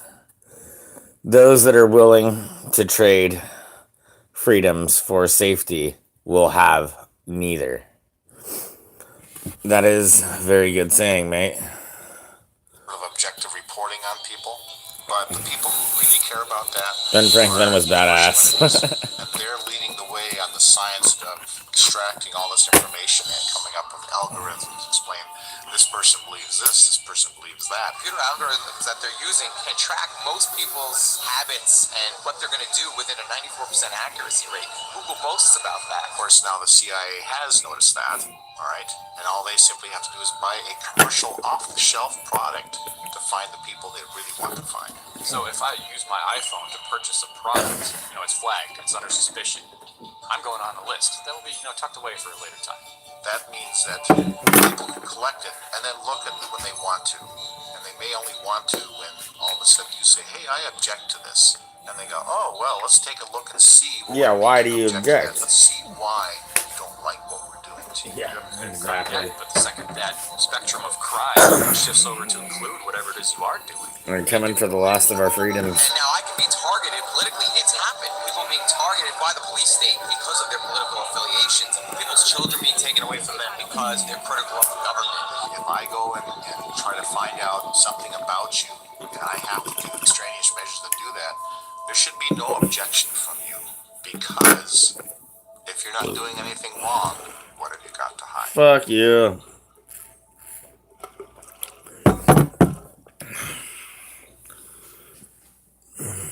No, thank you. No, thank you. I do not consent. I do not consent. I do not consent. But it's very hard to explain to people who don't get it, because to them it's normal. They think it's just being open, and they live in a world of reality shows. They want every little thought to be communicated. That's not an Orwellian dystopia, it's a Brave New World dystopia. It's a nightmare, but they don't know it, they're happy. So that's the worst of all, really. Me? Yeah, everything. Like what? Well, do you ever deposit or withdraw more than $1,000 in your bank account? Yes. Okay, well, you get reported to the freaking Department of Homeland Security every time you do. So what? Why say where you? I don't mind Verizon turning over records to the government. I don't think you're talking to terrorists. I know you're not. I know I'm not. So you need to worry about. For them, it's logical. If they want to see me going to the football game, fine. I don't care. But actually, they are slightly modifying their behaviour, and they're less free as a result. A lot of people say that they're just like, well, I have nothing to hide, so why should I care? That's not. That's what I thought at first too, until I started looking at it. Out on a table, you're not going to say the same things that you would before. You're not going to dissent as much, and that's the real suppression.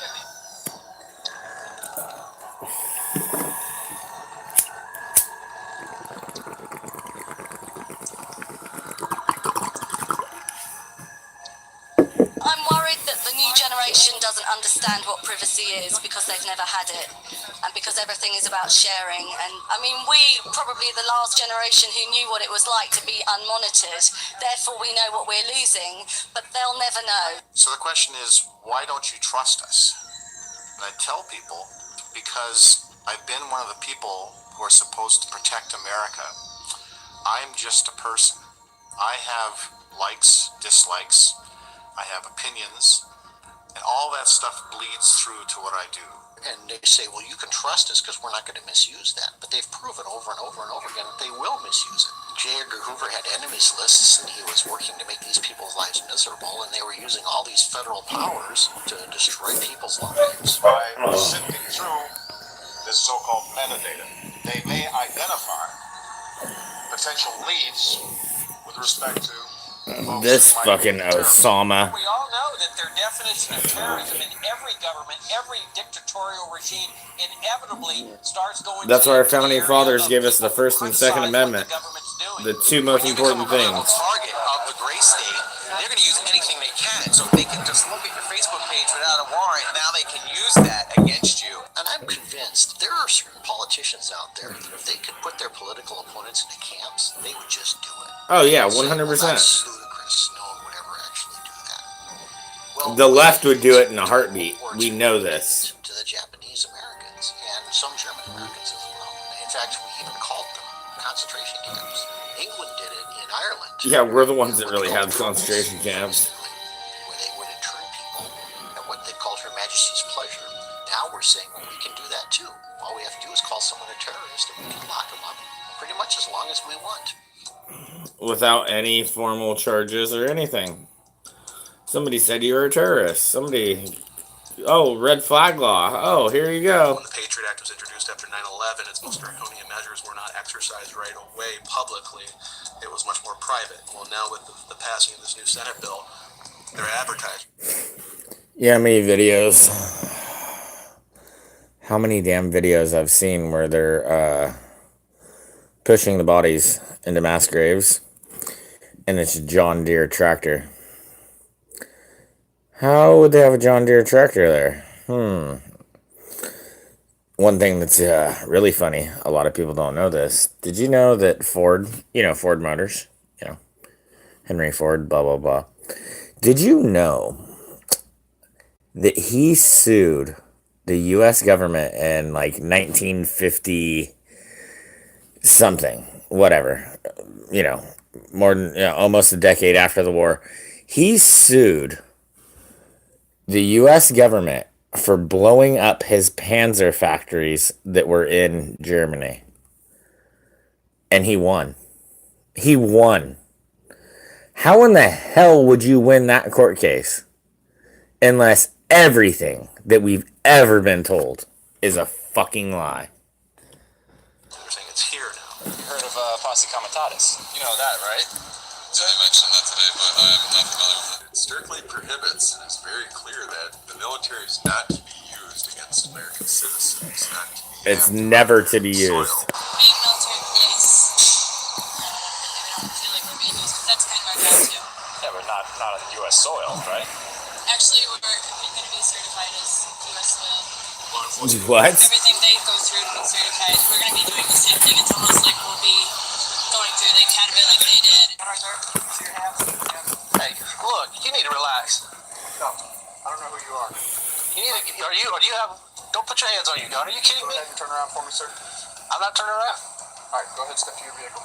Am I being detained? You're not being detained, you're being questioned. What they're doing is training. You know, one other little tidbit fact that nobody likes to mention. Did you know more Germans died in the 2 years after war?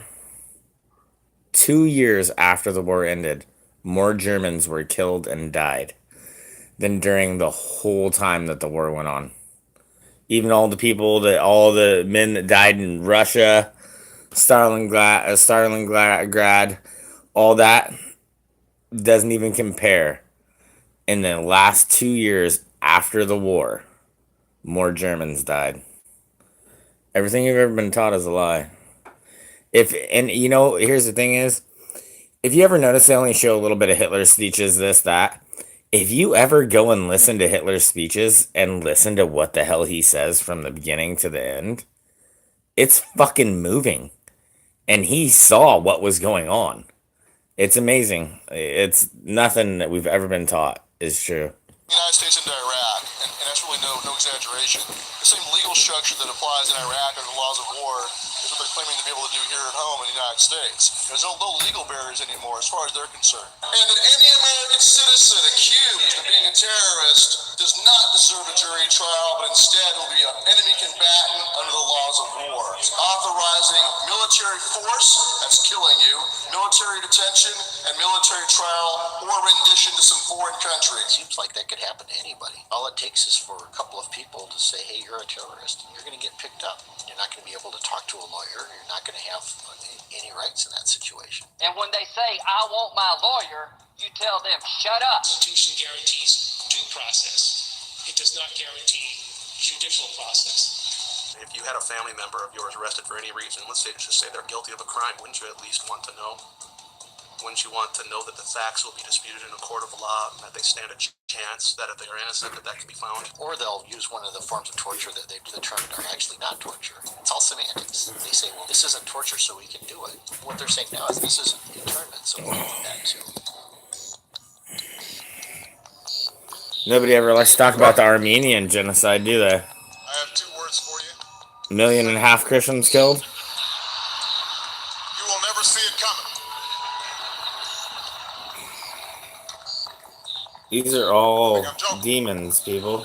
Look at his eyes, they just shifted. Winner has just announced he has Fucking told demons. the CIA that it can assassinate American citizens in violation of federal law and in violation of treaties to which the U.S. is a party.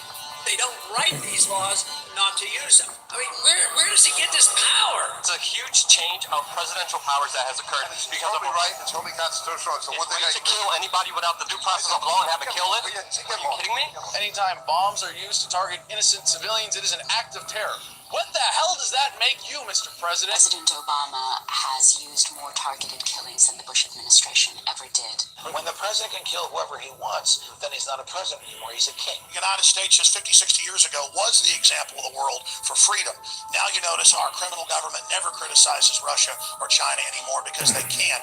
And China passed its own NDAA and said, hey, we can arrest and kill people secretly too. Look, the Americans do it. It's just codifying into law that the United States Constitution and the Bill of Rights are null and void.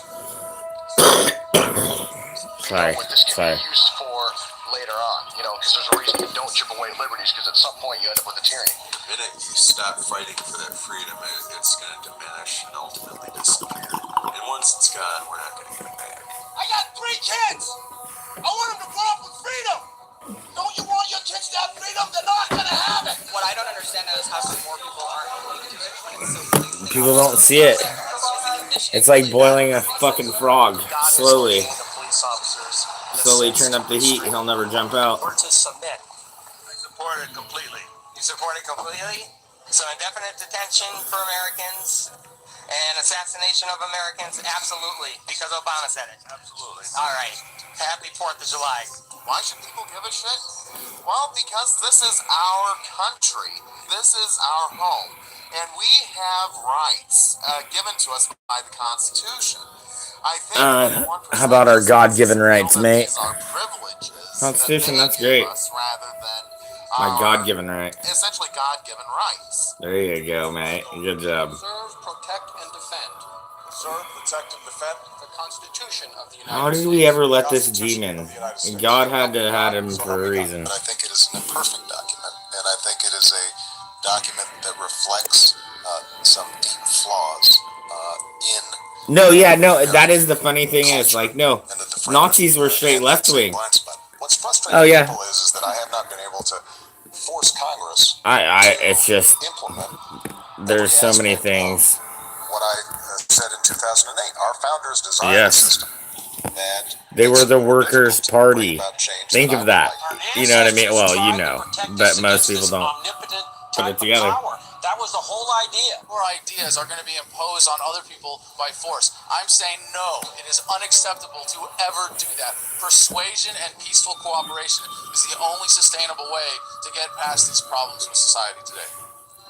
Well, I mean, I obviously believe that my ideas are persuasive enough and beneficial enough to society that people should subscribe to them at the conclusions of their own reason and their own sense of right and wrong, but frankly, some people don't, and yes. And at the end of the day, you'll use force against those people.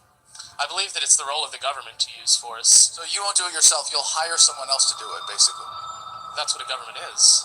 I'm really ready to get Obama in a second term, and I'm really ready for him to really grab his... People are tempted to do violence. If you look at the psychological underpinning, it's fear, insecurity, and the desire to survive.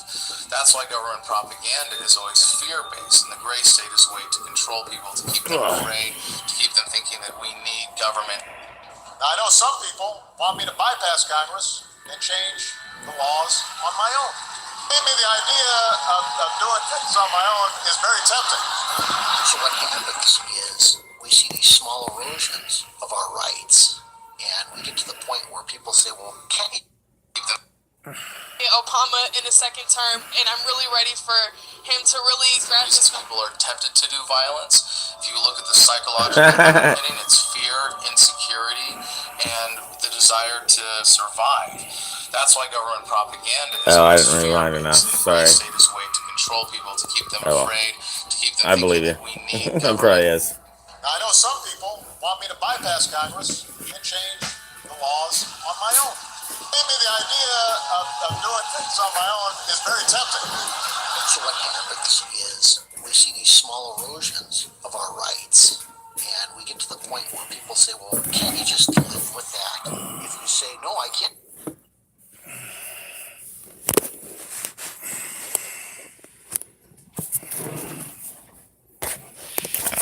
Charger.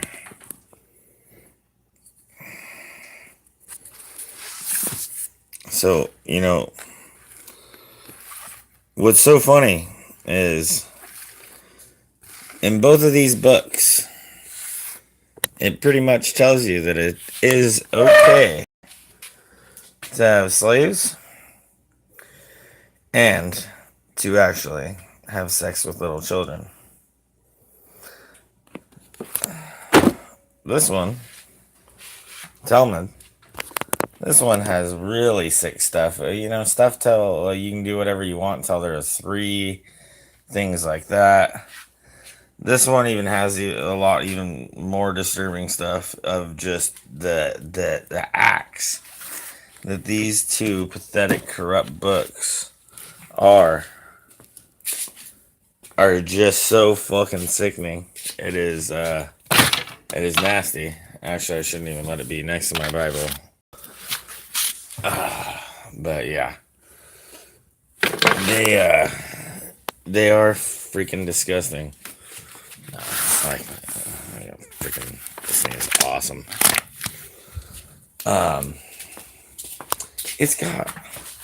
It's big, so it's easy to read. No, but it is amazing. The sickness that is in those books, and we're supposed to accept these things. I mean, it's fucking heartbreaking, man, that nobody wants to open their damn eyes. It fucking breaks my heart. Oh, but hey, we're all a cog in his machine. It'll be what it'll be. And that's where we see the shift, the change happen. Over time, they say, well, why do we even have that right in the first place? Was that even necessary to have? Like we were discussing earlier, when you have the news headlines covering Fast and Furious and the drug trade, arms trade, trafficking, and no one cares, no one gives a shit. But why doesn't that matter? Doesn't matter to me. Is it because of Obama, or is it because he's a Democrat, or just because you trust the government that much? Oh, all 3. All 3. So you trust the government and you would let them kill you because they know what's best. Say that one more time? Absolutely. Okay. Well, I've never heard that before. Say at this point. Have a great day. Oh my God. Look at him. He's a fucking demon and nobody sees it. Coming. It's technically it's already here. Today's Viper searches did not come from any particular threat. One TSA official says intelligence tells them they should be focusing on the highways as well as the air. The menace of terrorism has mutated. Returning military. Homegrown is one of Actually, who really started all of it was actually the Muslims. Yeah, they're the ones that actually freaking brought the slaves over here and sold them. You know, it's even funnier. Not funny. But guess what? There's still slavery in those same spots that they brought them from. Yeah, supposedly there's more than 30 million slaves on this planet, plane of existence. How disturbing is that? my biggest concerns is happening in our own backyard. They're recruiting truck drivers into the First Observer Highway Security Program. All have a role. Don't forget, we're Christians. We're going to be persecuted. We're in the last generation. We will be persecuted. It's going to get worse after Donald Trump's gone, I promise. Are not engaging in critical thinking skills, so suspicious activity is I don't promise, but it seems. Because of different people, anything's going to be suspicious.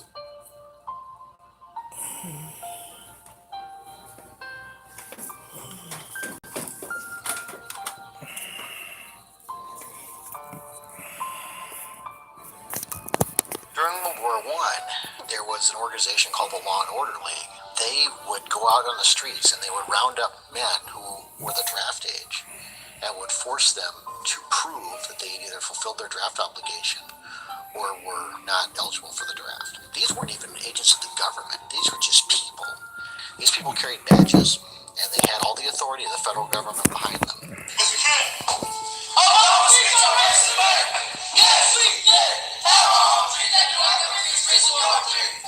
We have these pseudo-volunteer organizations now.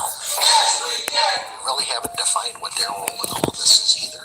We cannot continue to rely only on our military in order to achieve the national security objectives that we've set. We've got to have a civilian national security force that's just as powerful, just as strong, just as well funded. Now we begin to appreciate the magnitude of our opposition. This is not an obsolete single tyrant thousands of miles away who threatens everyone's freedom publicly, but a convoluted mess of legislation and social evolution whose enforcers believe that they are working in the best interest of all, and whose ranks are filled by our own friends and neighbors. They say revolutions are won by the 3%, and that may be true. But the gray state, the real gray state, is the 97% who will not have their entitlements threatened by a minority. And at the first sign that these government subsidies will end, will finally betray us. People are getting inured or conditioned to accept violence that's not happening to them. And next thing you know, you've got people showing up on your front door saying, it's time to go. We changed the law, and now you fit. What we have now is the illusion of a free republic. Incrementalization. Hitler did not have the Jews rounded up into camps overnight. It was step by step. First they had to show their papers everywhere they went. Then they needed tattoos. Then they needed to relocate to labor camps. Then they were exterminated. We're gonna spread happiness. We're gonna spread freedom. Obama's gonna change it. Obama's gonna lead 'em. We're gonna change it and rearrange it. We're gonna change the world. Ouch. That kind of hurt. That hurt.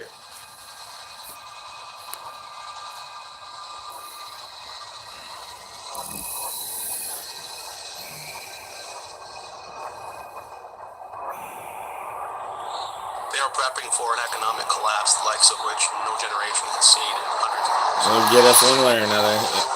Or through nano This is particulates. going to be devastating to every American family. We have printed more without limitation on a scale that the American people don't know. All of these things are going to come together. It's kind of a perfect storm. We are already in the abyss. Our monetary empire is unfolding before our very eyes. People say, when's it going to happen? When's it going to happen? Motherfucker, it's happening. It's happening right now. It's happening right now. Thanks to Mr. Geithner's influence, we've already shipped trillions of dollars over to the European Central Bank in the hopes that they could postpone this inevitable collapse. We are about to plunge headfirst into the third world. The prosperity you and I grew up with, the cheap access to food, clothing, fuel. Never again. A future where the federal government literally controls distribution of power, food, water, is only one sort of widespread disaster away. We have 48 million people on food stamps right now. So when the economy collapses, literally millions, tens of millions of people dependent upon that system. Yes, they did. They looked for that too when they took prisoners. Well, when we did. Whatever.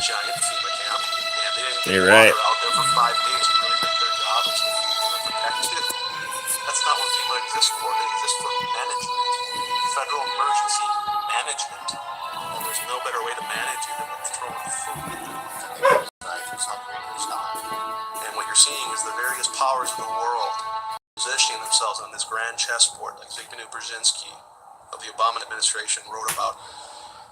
They are all positioning their pieces because they know this system's going down. That's the dirty secret. If you don't know how to farm and produce food for yourself, to sow and reap, harvest, game over.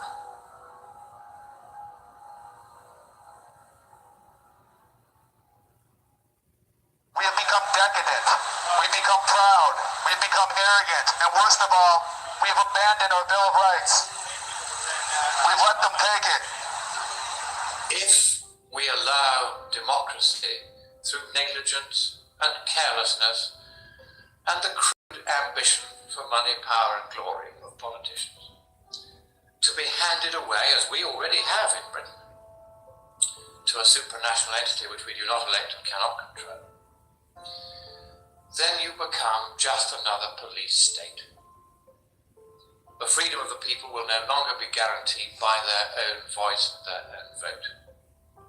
There will be an increasing gulf fixed between the governing class, which will wield all realistic power, and the governed, who will wield none. We'll be right back to square one, and all the work of your founding fathers will have been carelessly set at naught by the very people to whom you have entrusted the defense of that Constitution against all comers.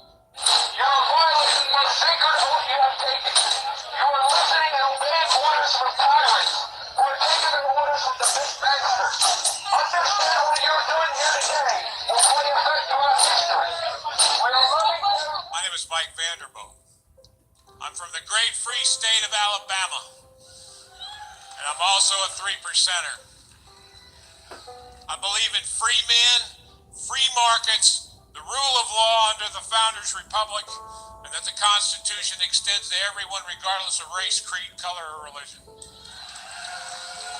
What I say now, I say with reluctance, with sadness and not a little bit of dread, but say it I must. For silence in the face of tyranny implies consent, and I do not consent.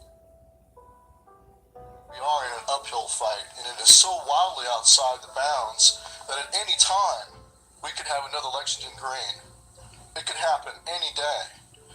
It was the presence of military snipers, trained special forces snipers, that they knew were on the other side, pointing their sniper rifles at a ranching family. That was the number one reason why they rolled out, is because our government was treating that ranching family with less respect than they would treat someone in Iraq or Afghanistan, where they're still trying to win the hearts and minds. The attitude of the government in this case was, we don't care about winning your hearts and minds, we're going to show you who's boss. Here comes the boot on the back of your neck.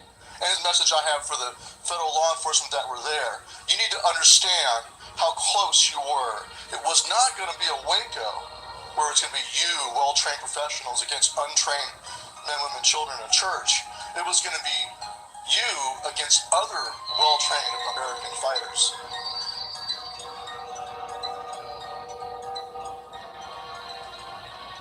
As far as I know, King George, until the fighting started, did not claim the power to order colonist murder. But your president now claims the authority to use drone strikes or anything else against you. It's even worse than what King George claimed the power to do. They are asserting the power to treat you, the American people, exactly the same as an occupied, conquered enemy nation. What is that? It's treason!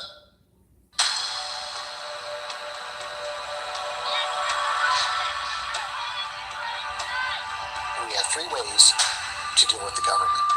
We have the soapbox, we have the ballot box, we have the cartridge box. If they catch you violating your unconstitutional laws, they will, when they please, send armed men to work their will upon you, and people innocent of any crime save the one these tyrants created will die resisting. If it came to the point and started rounding people up, I would resist. I would not go to a camp. I would rather die in the street with a gun in my hand than die in a camp. And if I have to die, I'm going to die a free man. We will not go! You wish to stay free, and to pass down that freedom to your children's children. You can do no less than become the lawbreakers they have unconstitutionally made of. You are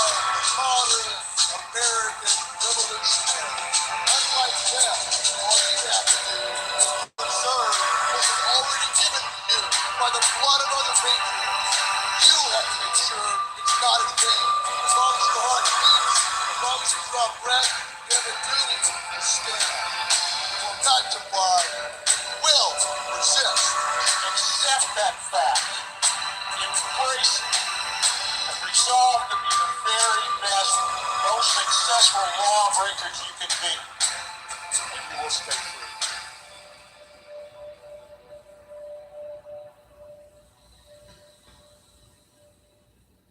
When does the info war turn into the shooting war? For the individuals who are put in circumstances where they're justified doing violence against agents of the state, it already is. For the insurgents in Iraq and Afghanistan defending their home, it is already a shooting war and not an info war. And for people that are directly threatened by the violence of government every day on the streets in the United States, it already is a shooting war. But the way that you defeat it is by winning the info war. The thing you have to remember is the task that we have before us today is a task that's never been attempted before in history successfully. No republic, once it's gone corrupt and long in the tooth, has ever been resuscitated. Ever. Look at history. I pray every day that we can revive this republic. I don't know it's possible. It's up to the determined minority to make it happen, to shape history. I have my doubts. I do. But I know that we have to try.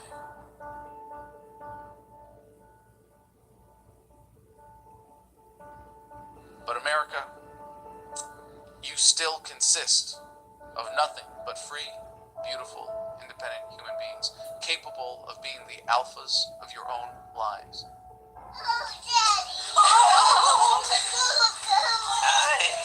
We're coming to a point in human history where statism, I think, is coming to an end because people are waking up to its true nature. Human productivity, prosperity, that the government can never stop, is going to empower us to see past the paradigm of statism.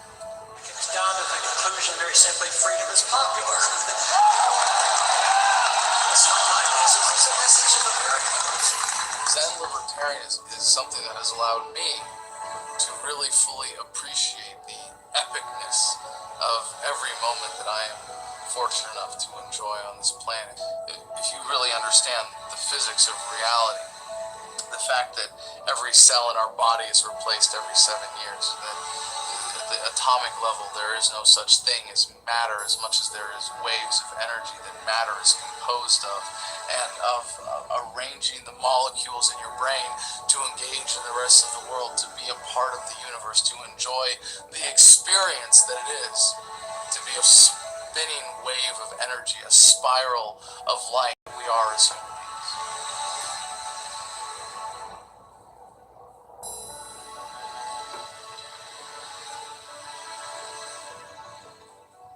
It's a message of empowerment. It's a message of celebrating the divinity in every human being, the inalienable rights that we all enjoy.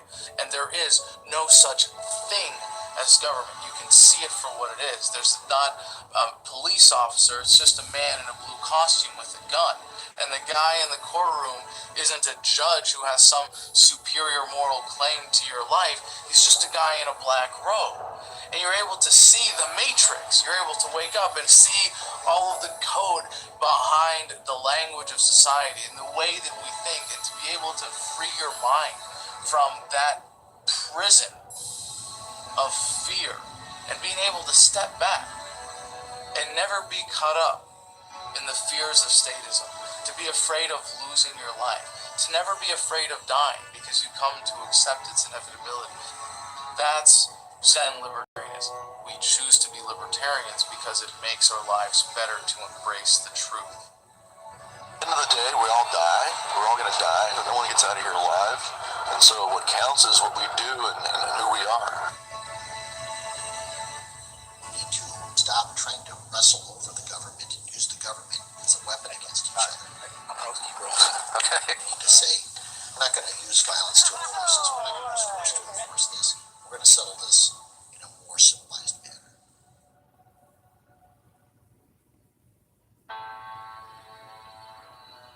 There isn't much chance of avoiding the quote-unquote hard landing that we've been discussing.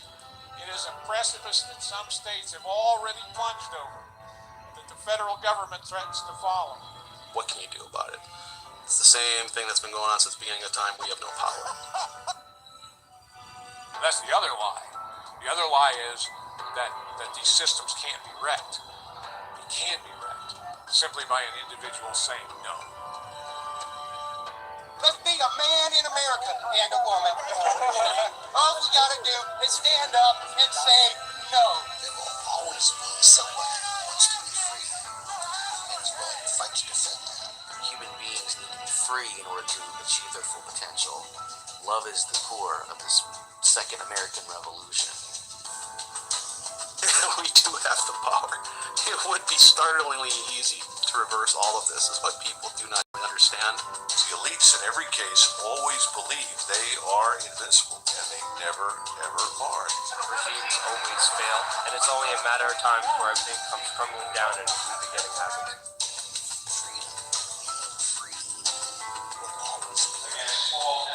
All we have to do is essentially refuse to play ball. You get enough people to do that and just refuse to go along. It doesn't involve a bloody revolution. And in fact, for this one to really truly be unique from revolutions in the past, it has to be that way. And that's it. And it's up to us, guys. This is no joke. Tyranny is the old idea. It's over and done with. We don't need more tyranny. Change this country, go back to our roots, decide that we want to live in a free country and not in a country rapidly drifting toward totalitarianism. We need to reverse the course. I want you to imagine this. Imagine if every single soldier, sailor, airman, and marine understood what you understand, knew what you know, felt what you feel about freedom.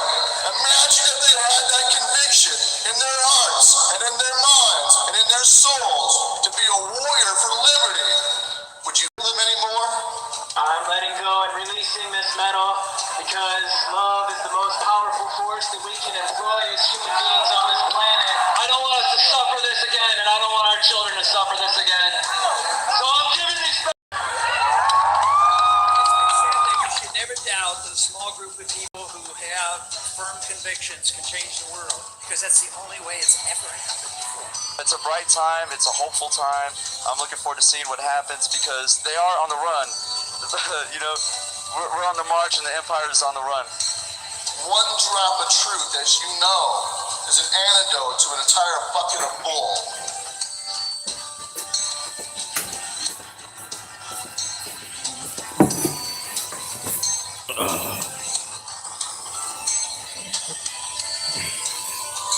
An idea whose time has come cannot be stopped by any army or any government.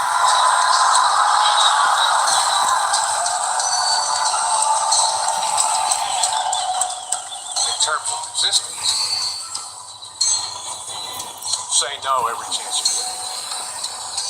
Every chance. A good politician doesn't pass more laws. Good politician doesn't pass any laws. But yeah, those are extinct.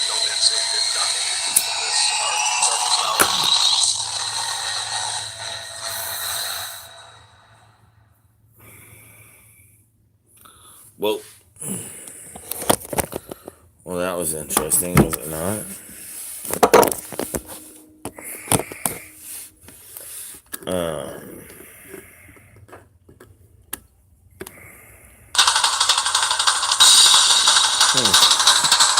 Let's see what this is.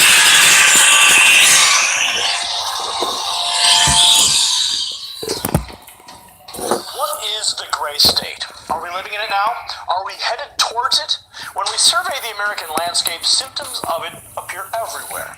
But do we really notice? Do we really care? I'm here with Jeff Baldwin, and you saw the Gray State trailer. I saw the trailer. I thought it was fantastic. I really hope they can get the money together to make that movie. Amy, so I want to ask you, have you heard about the Gray State movie project? Yes, I have. Who hasn't? No, it's awesome. I'm super stoked. I can't wait for it to get made and get put out and let the world see what really happened if we fail here today. This is I'm using actually my old phone. Yeah, my other phone works just fine as long as I'm not trying to live stream. I'm taking it back Monday. As an anti-culture, all we have are movies. So the mainstream media, in that usurpation of that, they've been able to dominate what we see and hear and what we pass on to our children. So imagine if we get a film like Gray State showing in a 1984 sort of format certain consequences of failure to embrace liberty. Oh, dude, is it like a narrative? Movie. Right, yeah, it's not like a documentary. No, it's an actual movie. I think that's an important distinction to make, is that it's not a documentary. Where a documentary will pander to a certain crowd who already subscribes to those beliefs, this is a narrative film. It's a literal movie you're going to go to the theater and see. So just imagine the possibilities there. The point is that this is where you're actually able to reach people. And a fictional account of near future paralleling reality, I think, is a great way to go. It's definitely, instead of just being just an action film, it's definitely more of a narrative film, character-driven piece, and that's where we're sticking to our guns with on it.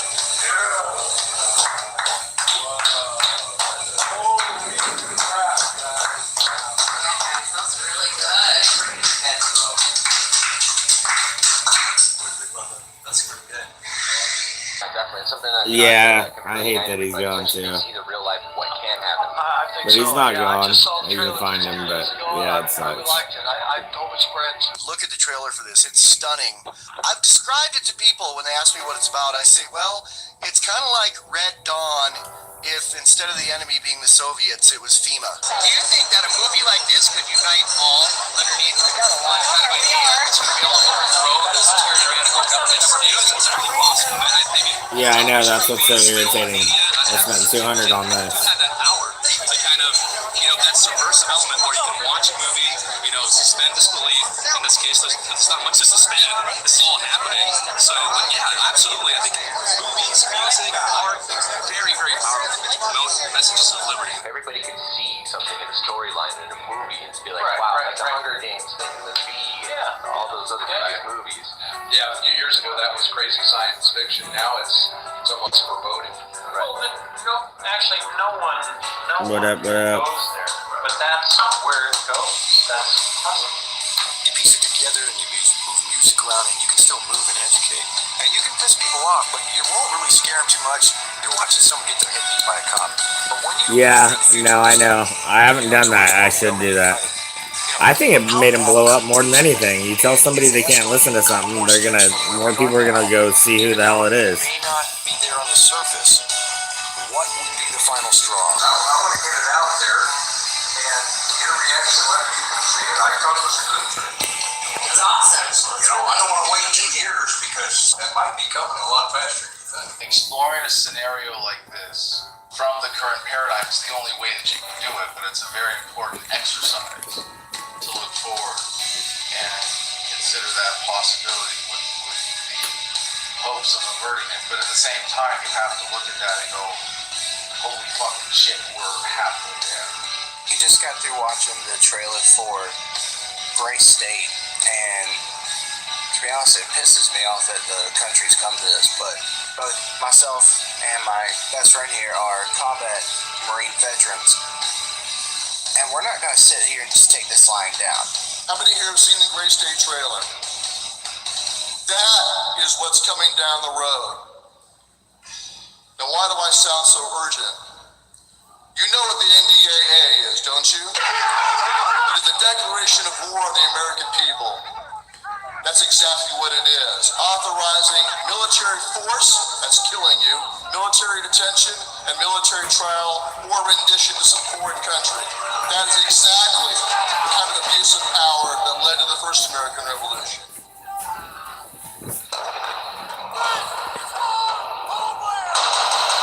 What we're seeing is that it's a split between patriots and loyalists. This is what's happening across the country. People are choosing sides right now. The people who will, just do what the party wants and do what they're told and vote the way they're told, and they just keep voting for the machine. Yeah, he lost like 40 pounds. Actually, a lot closer to happening than everybody really believes. We're already living in the zombie apocalypse, people. Look at all of your friends and neighbors. They're all zombies, right? And they don't want to believe that something like this can actually happen to them. And you guys guys decided to do a serious movie that's literally going to scare people. Let's face it, it's going to scare people. You look at, Germany, and you go, it didn't happen in a day. And people that have survived that and lived to talk about it go, it didn't happen in a day. And if that person saw your movie, they'd be nodding, going, yep. But we don't know this. I think that we have no idea what happens in a monetary collapse. And that's where we're headed. The government would have to prop itself up, and it would be through a police state. At very minimum, I see this as an awakening just because it might get people to start preparing. These the future's uncertain. Right. Don't know what's going to happen. Most people have less things on the road in their house. We have a monetary collapse. What's going to happen? Stores are going to shut down. What happens when those trucks stop rolling, right? It changes people's outlook on what does transpire. Empty shelves. What do I think? They're about damn time. And it needs to show some of the blood and guts in there because most people haven't got that much perception. That's what'll happen.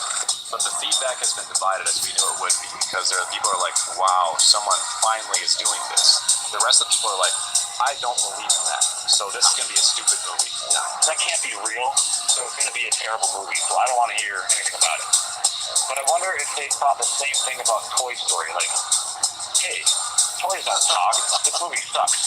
And that's just good for us, because if they can't accept that it's a reality, that if it creates that negative We're all reaction, Tommy and we're all Alex Jones. Obviously, it shows economic collapse, takeover, people being rounded up, all those real preparations are being made.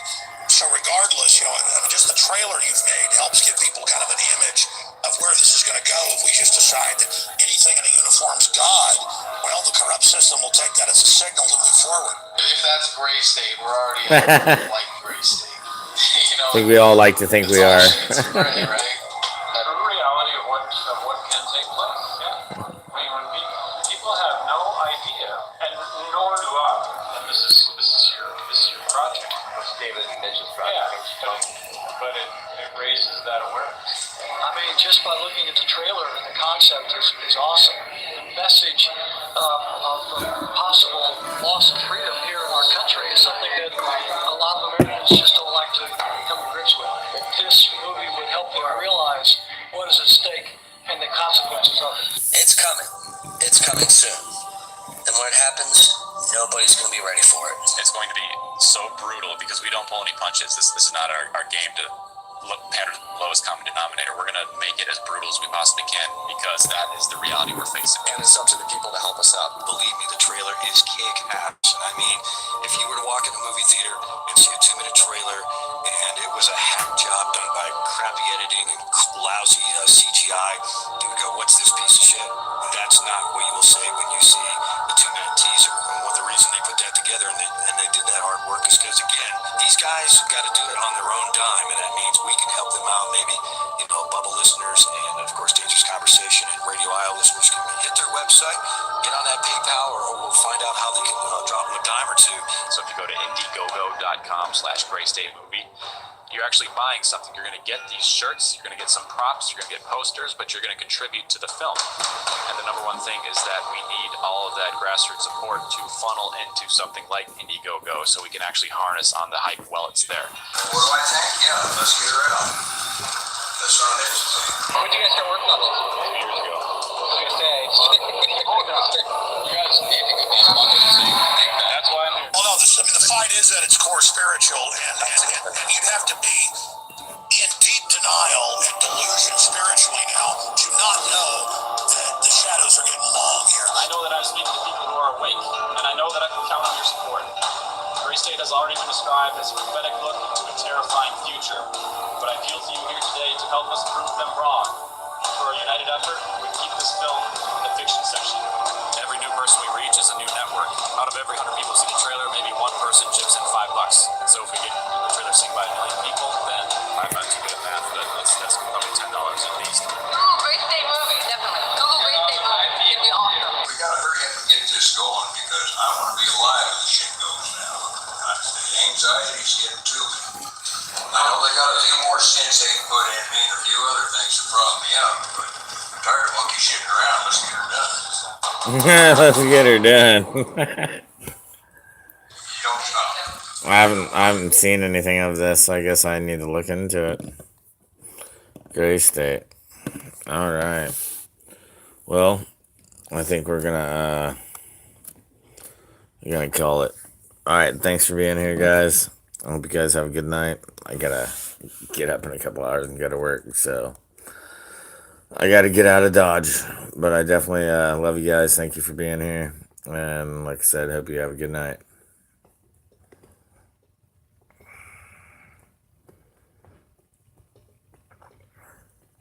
Are the leaders of Britain first still in jail?